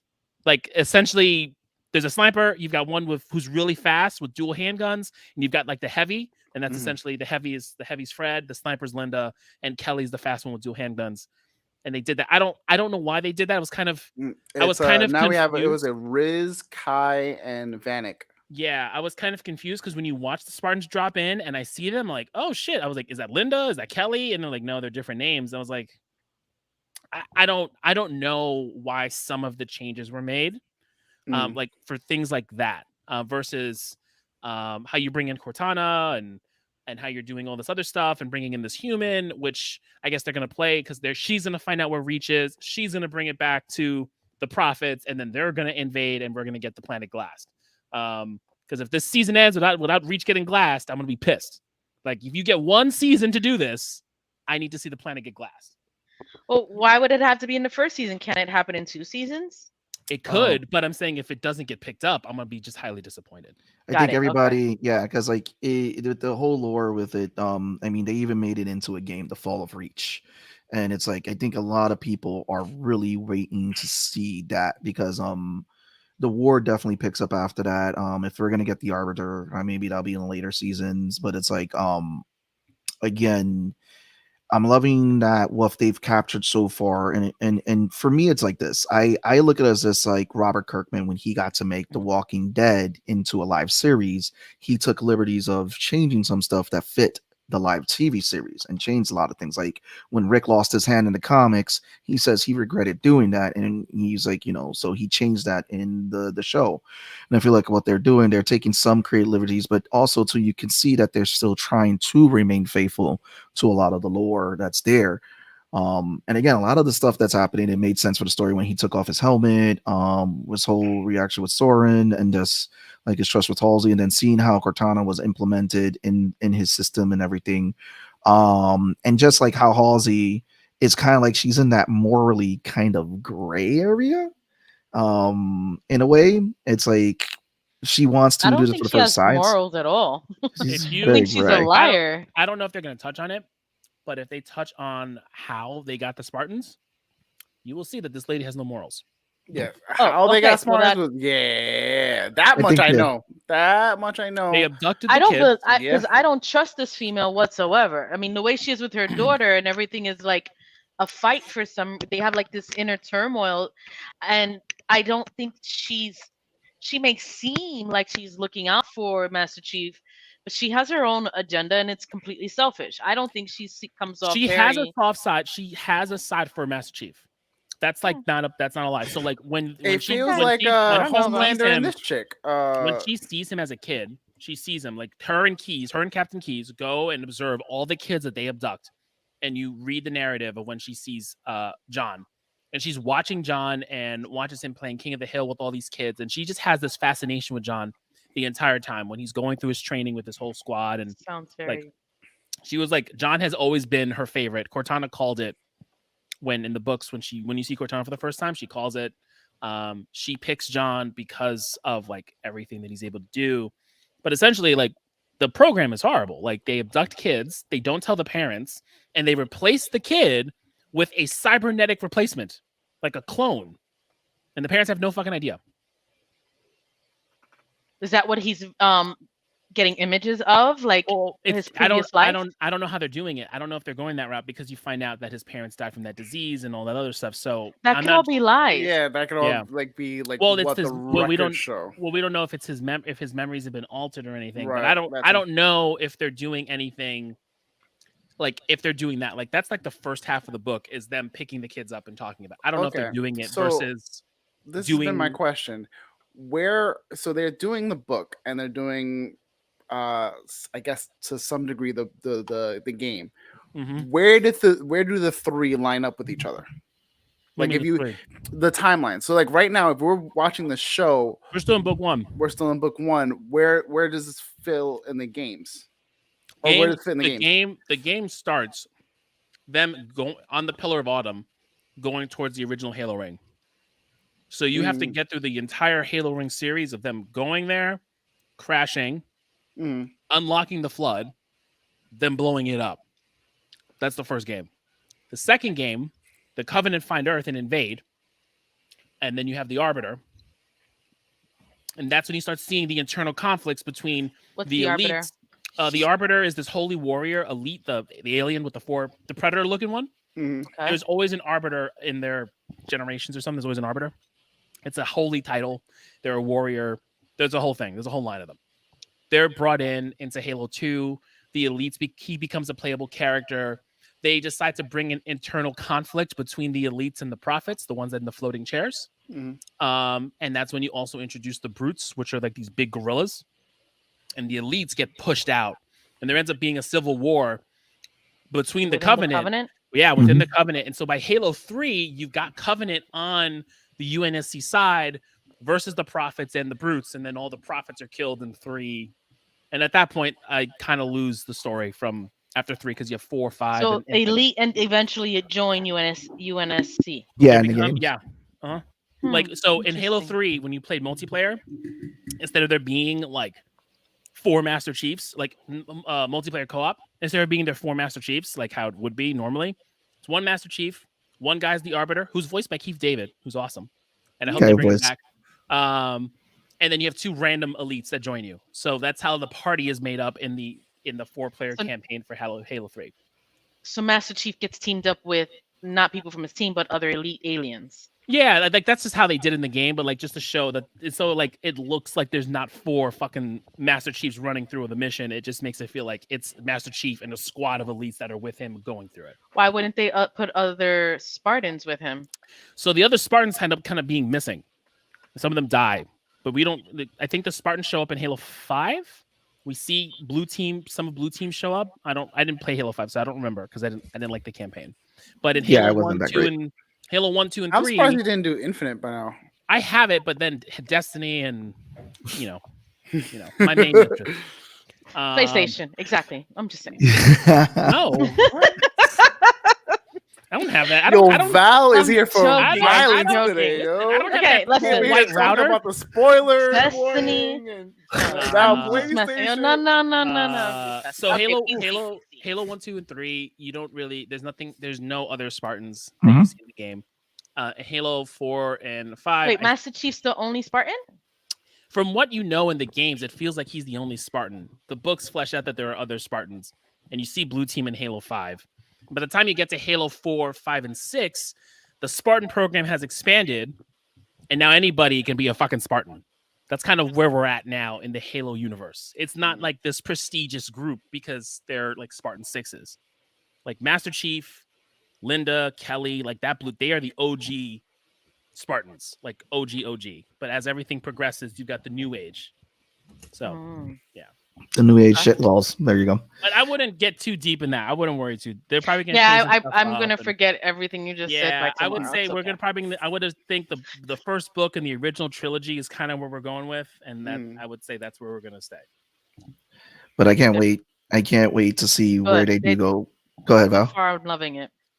No, yeah, I Yeah. was like, the conversations we had, like, I was saying we all got to see this show, and I'm like, I can't wait to see where they go with the series. And like, to your credit, like you said, Tony, I hope they do get a second season. It's gonna probably be one of the bigger shows on Paramount Plus, which actually I think does help it, because the fact is that the only thing Yeah. that Paramount Plus is kind of known for right now is Star Trek and Yellowstone. So they need to widen their library, and keeping fingers crossed is that they extend to a second season Well, of they're Halo. doing they somehow picked up a lot of these stuff from MTV, and Yep. they're doing a Teen Wolf movie. Yep. Like, So they, The and MTV especially Teen Wolf, yes.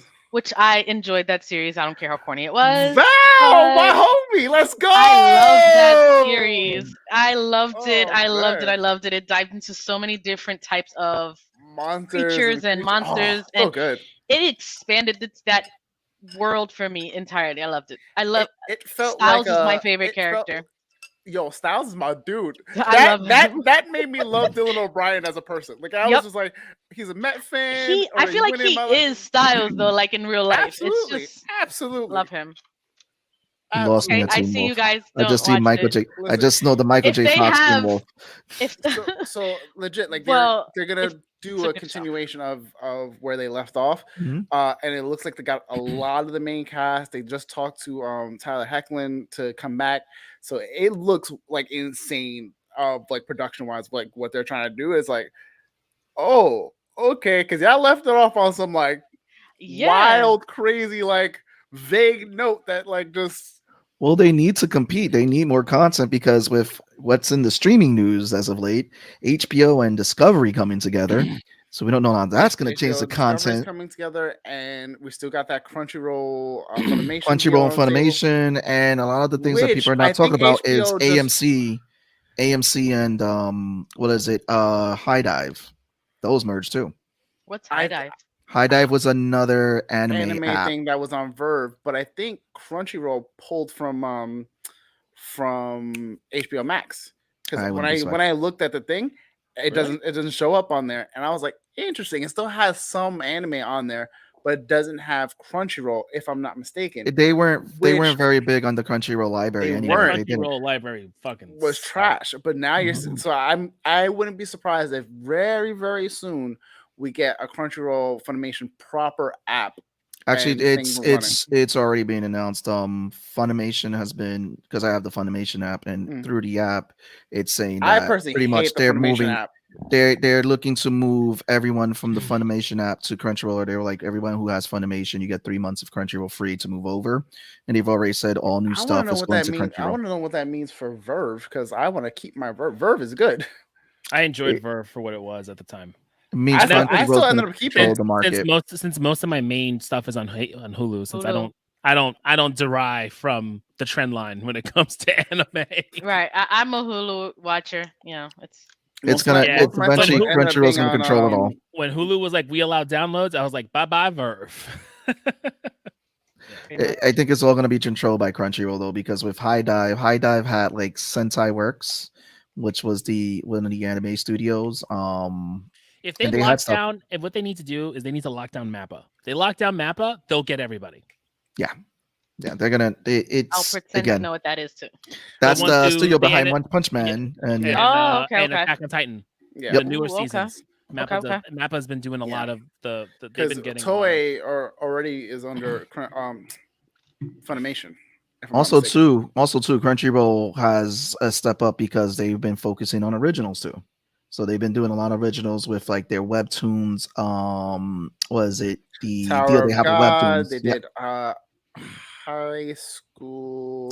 High School, Tower God, High School, God of High School.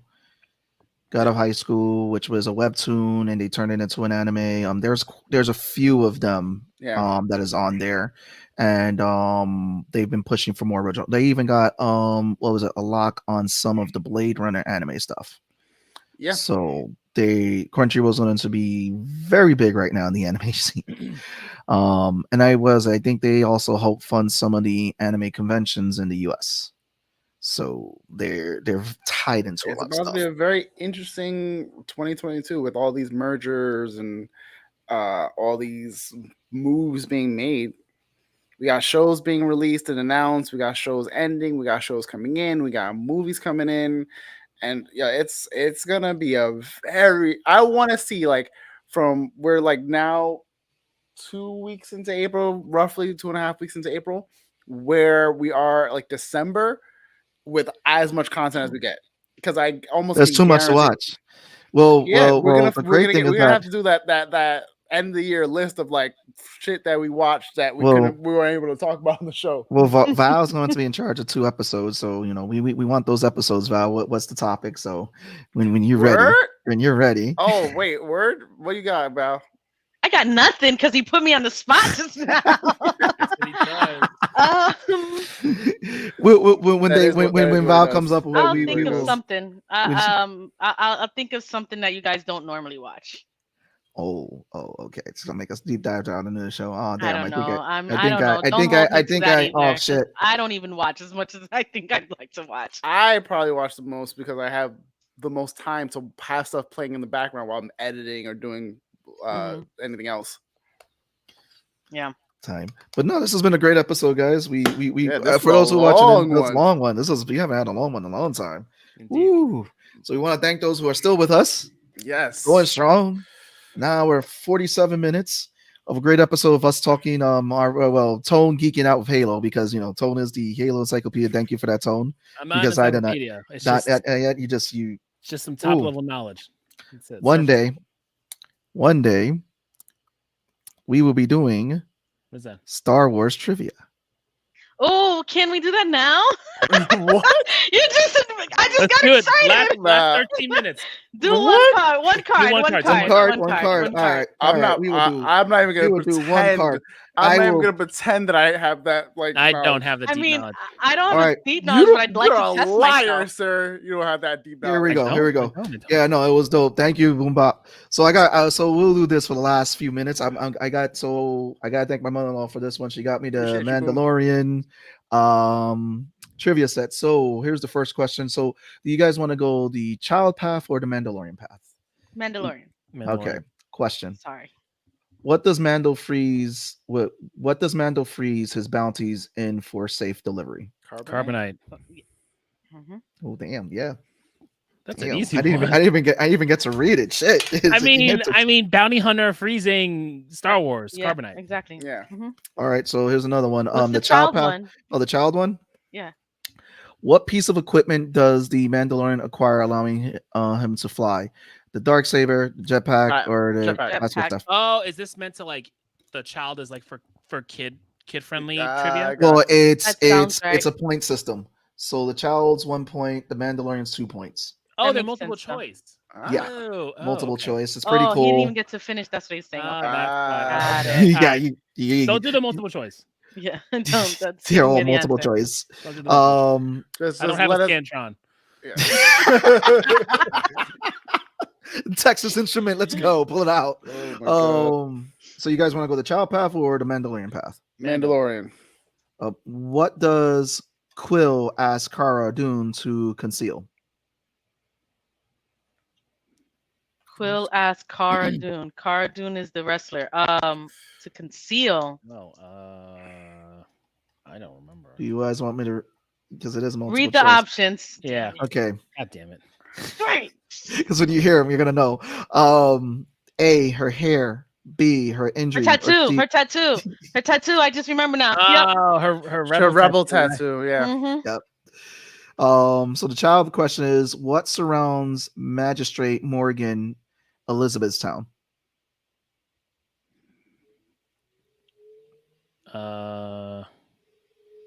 Magistrate. So you want to read the options there? Oh wait, A- is that the town that Ahsoka attacked?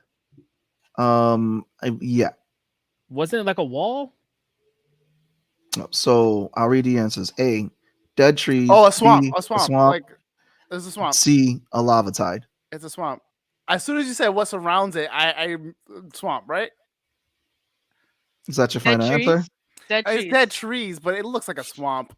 It's dead Oh trees. my god. Dead trees. bullshit. They made it look, it looks like the swamp. Wait, so No, Dagobah looks like a real swamp. I would think that it is dead It's trees. dead It would trees. make more sense. Because Yeah. if it So- was more swampy, it'd be more like this, Dagobah. that's the one that that we saw Ahsoka on when we see her and she's Yeah. going through. Yeah. Okay. So these are how many cards we have. Okay. We should definitely do a show of that. I mean, we Is should it- do more is it- trivia. I love I trivia. hate it. I hate You it. don't it. hate it. Is dude. it Well, no, because I get Mandalorian? super competitive. I get really badly competitive. Me too. I love it. Yeah, they're all multiple choice Wow, questions. don't encourage this behavior, fam. There's Don't multiple. do it. We had what was it, the cards against when the questions against livers, which I thanked Tone because my liver survived that night.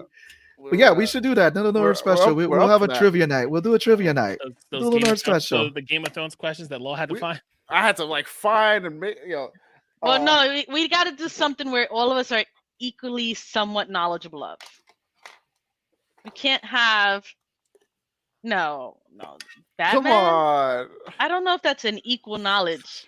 It needs to be just general, like the pop culture stuff that we know. Listen, Like, I'm all like down for the host. not a specific topic. thing. Oh, All I right. got a host. Oh, you got hosts? Oh, damn. No. No, I mean, you- Losers take a shot. There you go. There you go. yeah, or sip if we don't want to get killed. I'll get my Jameson ready. I'll have my Henny on deck. Oh, damn. There we go. Like a true New Yorker. Tell me you're from Right. the Bronx without telling me you're from the Yeah, Bronx. Right. facts. That's right. One And she said, I don't know any other cognac except Yo, Hennessy. she said it. She said it so casually.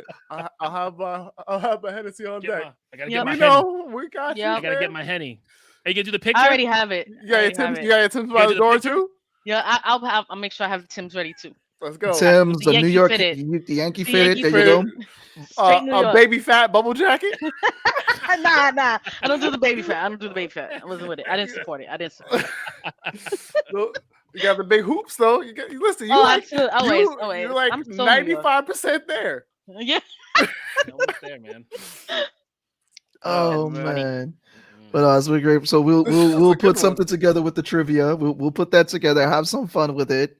Oh, man. Bring some special this year because we haven't done one yet. So It'll have to be like when we have a break, and I think we have a break coming after. Oh, what's on the docket? Let's see. No, it would be after Obi-Wan. I know, but I'm looking. I mean, we got 5 minutes. All right, so we've got episode 3 No, after 4, Obi-Wan is 5, Ms. 6. Marvel. Yeah. Is it? No, so think okay, so. so check it out. So Moon Knight, the last episode, because it's 6 episodes is Star Wars Day, May 4th. And then Obi-Wan doesn't happen until Star Wars Celebration, and we're getting a 2-episode drop, which I believe is either on the 25th or the 27th, but we're getting 2 episodes to drop. Yeah, towards the end of the month. That's toward the end of the month. So there is some space in between. There's space between. The last episode of Moon Knight will be on the 11th, which means we have the 18th and the 25th to do something. Now, the 11th is the Moon Knight finale and our Doctor Strange episode, because Doctor Strange comes out the weekend of the 6th. You're looking at Wednesdays. Yeah. Okay. Yeah. So Moon Knight ends on May 4th. We'll talk about it on May 11th. Doctor Strange comes out on the 5th or the 6th, depending on where you're at. We'll also talk about that on the 11th, so we'll have an extra long episode that day as well. Oh, man. Yep. I know we're live. Here you go. That's how it all works, folks. We look at these dates and go based off what we memorized. And then also, if I recall, May 5th is also when fucking Stranger Things drops. So there is also that. That is a big weekend for stuff. Ooh, Oh We my got a God. lot. We got a lot.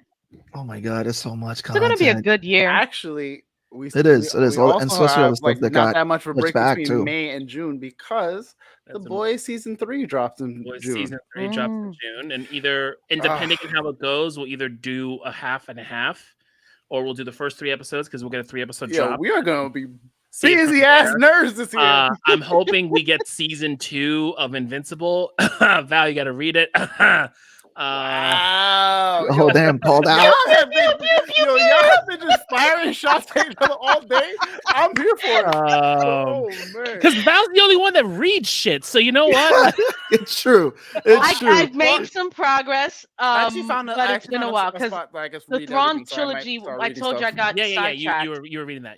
I'm on book 3 now. I found out that he reinvigorated the clones. Yeah, Thrawn's a G. Yo, he's genius. I'm Thrawn? like, why don't they put him on screen? I haven't read it. I haven't read it yet. just like, go on. I haven't Sorry, read it yet. I could go on forever. Thrawn is a G. He is such a G. He is one of the only aliens to rank up in the Imperial. I know. He is a But- G. So from what I understand, okay, I'm sorry, guys. You know what? Go. It's Oh, fine. They're like, Go. We want this. So Thrawn, from what I understood, for him to get Grand Admiral, but because he wasn't human, the Emperor was not. He's racist or whatever, so he would give him only the outer skirts to run, and the way he rose up over the other admirals when the Emperor was killed. This series is based on after the fall of the Empire, exactly, and so they're trying to rebuild the Jedi, and he's like, nah, they're still at war. I never imagined the story in between where they're still fighting for the universe after they kill the Emperor. So it's crazy how he holds on to that power grasp, and he's so calculating. This character's so like a million times ahead, and I can't. If we get it the right way in Ahsoka, it's gonna be so crazy. Timothy Zahn created one of the best characters, extended universe characters. So just so Absolutely. I know, you're reading the first trilogy that's not Yes. canon, Yes, correct. and then you're gonna read the revamp trilogy that Yes. Timothy Zahn did. Okay. Yes. Okay, cool. Yeah, because I'm on the third book now of Timothy did that the first trilogy. did the trilogy twice. Yes, I know. I'm telling the guys.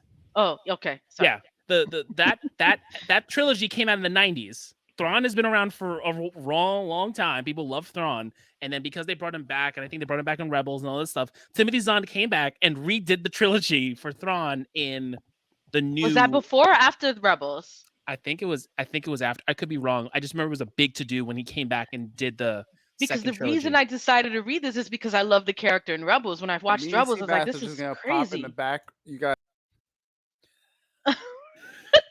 I thought that it was so good. Anyway, No, this okay. is why I was saying forget it. after- But you guys so- like, go ahead. So after you finish Thrawn, whenever you finish, sorry folks, you're still on listening to this. I mean, it's cool that you're hanging out with us. I'm here for it. We appreciate y'all. This usually happens in the green room, but we're here now. We're doing it Right. live, Right, we're doing it. We're going straight in. So after You you want to get finish, that 2 hour? after you finish which if you can do both, cool. After you finish those 6 books or those 3, read The Rule of Two. Read the Darth Bane series. Darth Bane? Yes, it's amazing. I love it. I like they will tell you Darth Bane is my favorite Sith Lord. He's a fucking badass. Bald guy represent. I'm here for it. Like he created the Rule of Two, apprentice and a master. There's only 2, no more. That whole thing, that whole lineage. Timothy Zahn wrote that as well. I don't think of Timothy's. I don't remember if Timothy's on, okay. but that's really fucking good. He created that whole lineage of apprentice and master, and how the apprentice kills the master. That started from him, and it's a really cool story. And you meet how he meets his apprentice, who's this really badass chick. He finds her as a girl, grows her up, and she eventually, does the thing that they're supposed to do, and just it continues on. After you read those 3, read the Darth Plagueis book. The Darth Plagueis. Have you heard the tale of Darth Plagueis? Yes, if you read the Darth Plagueis book, and you find out like Darth Plagueis' plans, and then when he brings in Emperor Palpatine essentially from Naboo, and how that all happens up until Palpatine kills him, and Darth Plagueis is around for a good while. Like he isn't dead. Like when he presents that story to Anakin. He isn't dead for all these years. Like he's recently been murdered. Yeah, it was that much I knew. Like he was recently murdered while Palpatine had Darth Maul, Count Dooku, did all that stuff. Darth Plagueis was like still around. He recently killed him because he wanted that just to do that. Yeah, but it's a really good book. That one's also really good. That's how I got into Star Wars books. Was I was in Barnes and Noble and looking in the Star Wars section. And I saw Darth Plagueis, and I was like, "That's what happened to me." Yep. I was like, "Thrawn." I was like, "Thrawn? Oh, let me get this." Okay. Yeah. And then the Darth Bane book, because my uncle always told me read the Darth Bane books. But we are and going it's fun because it's the Old Republic, and there's just all the Jedi. Is time. Gonna wrap up. We'll finish this in the green room. Anyway, we want to thank everyone for joining us. Appreciate you guys, man. On this deluxe episode, we got the 2 hour mark. Here, wait, 1, 2, 3.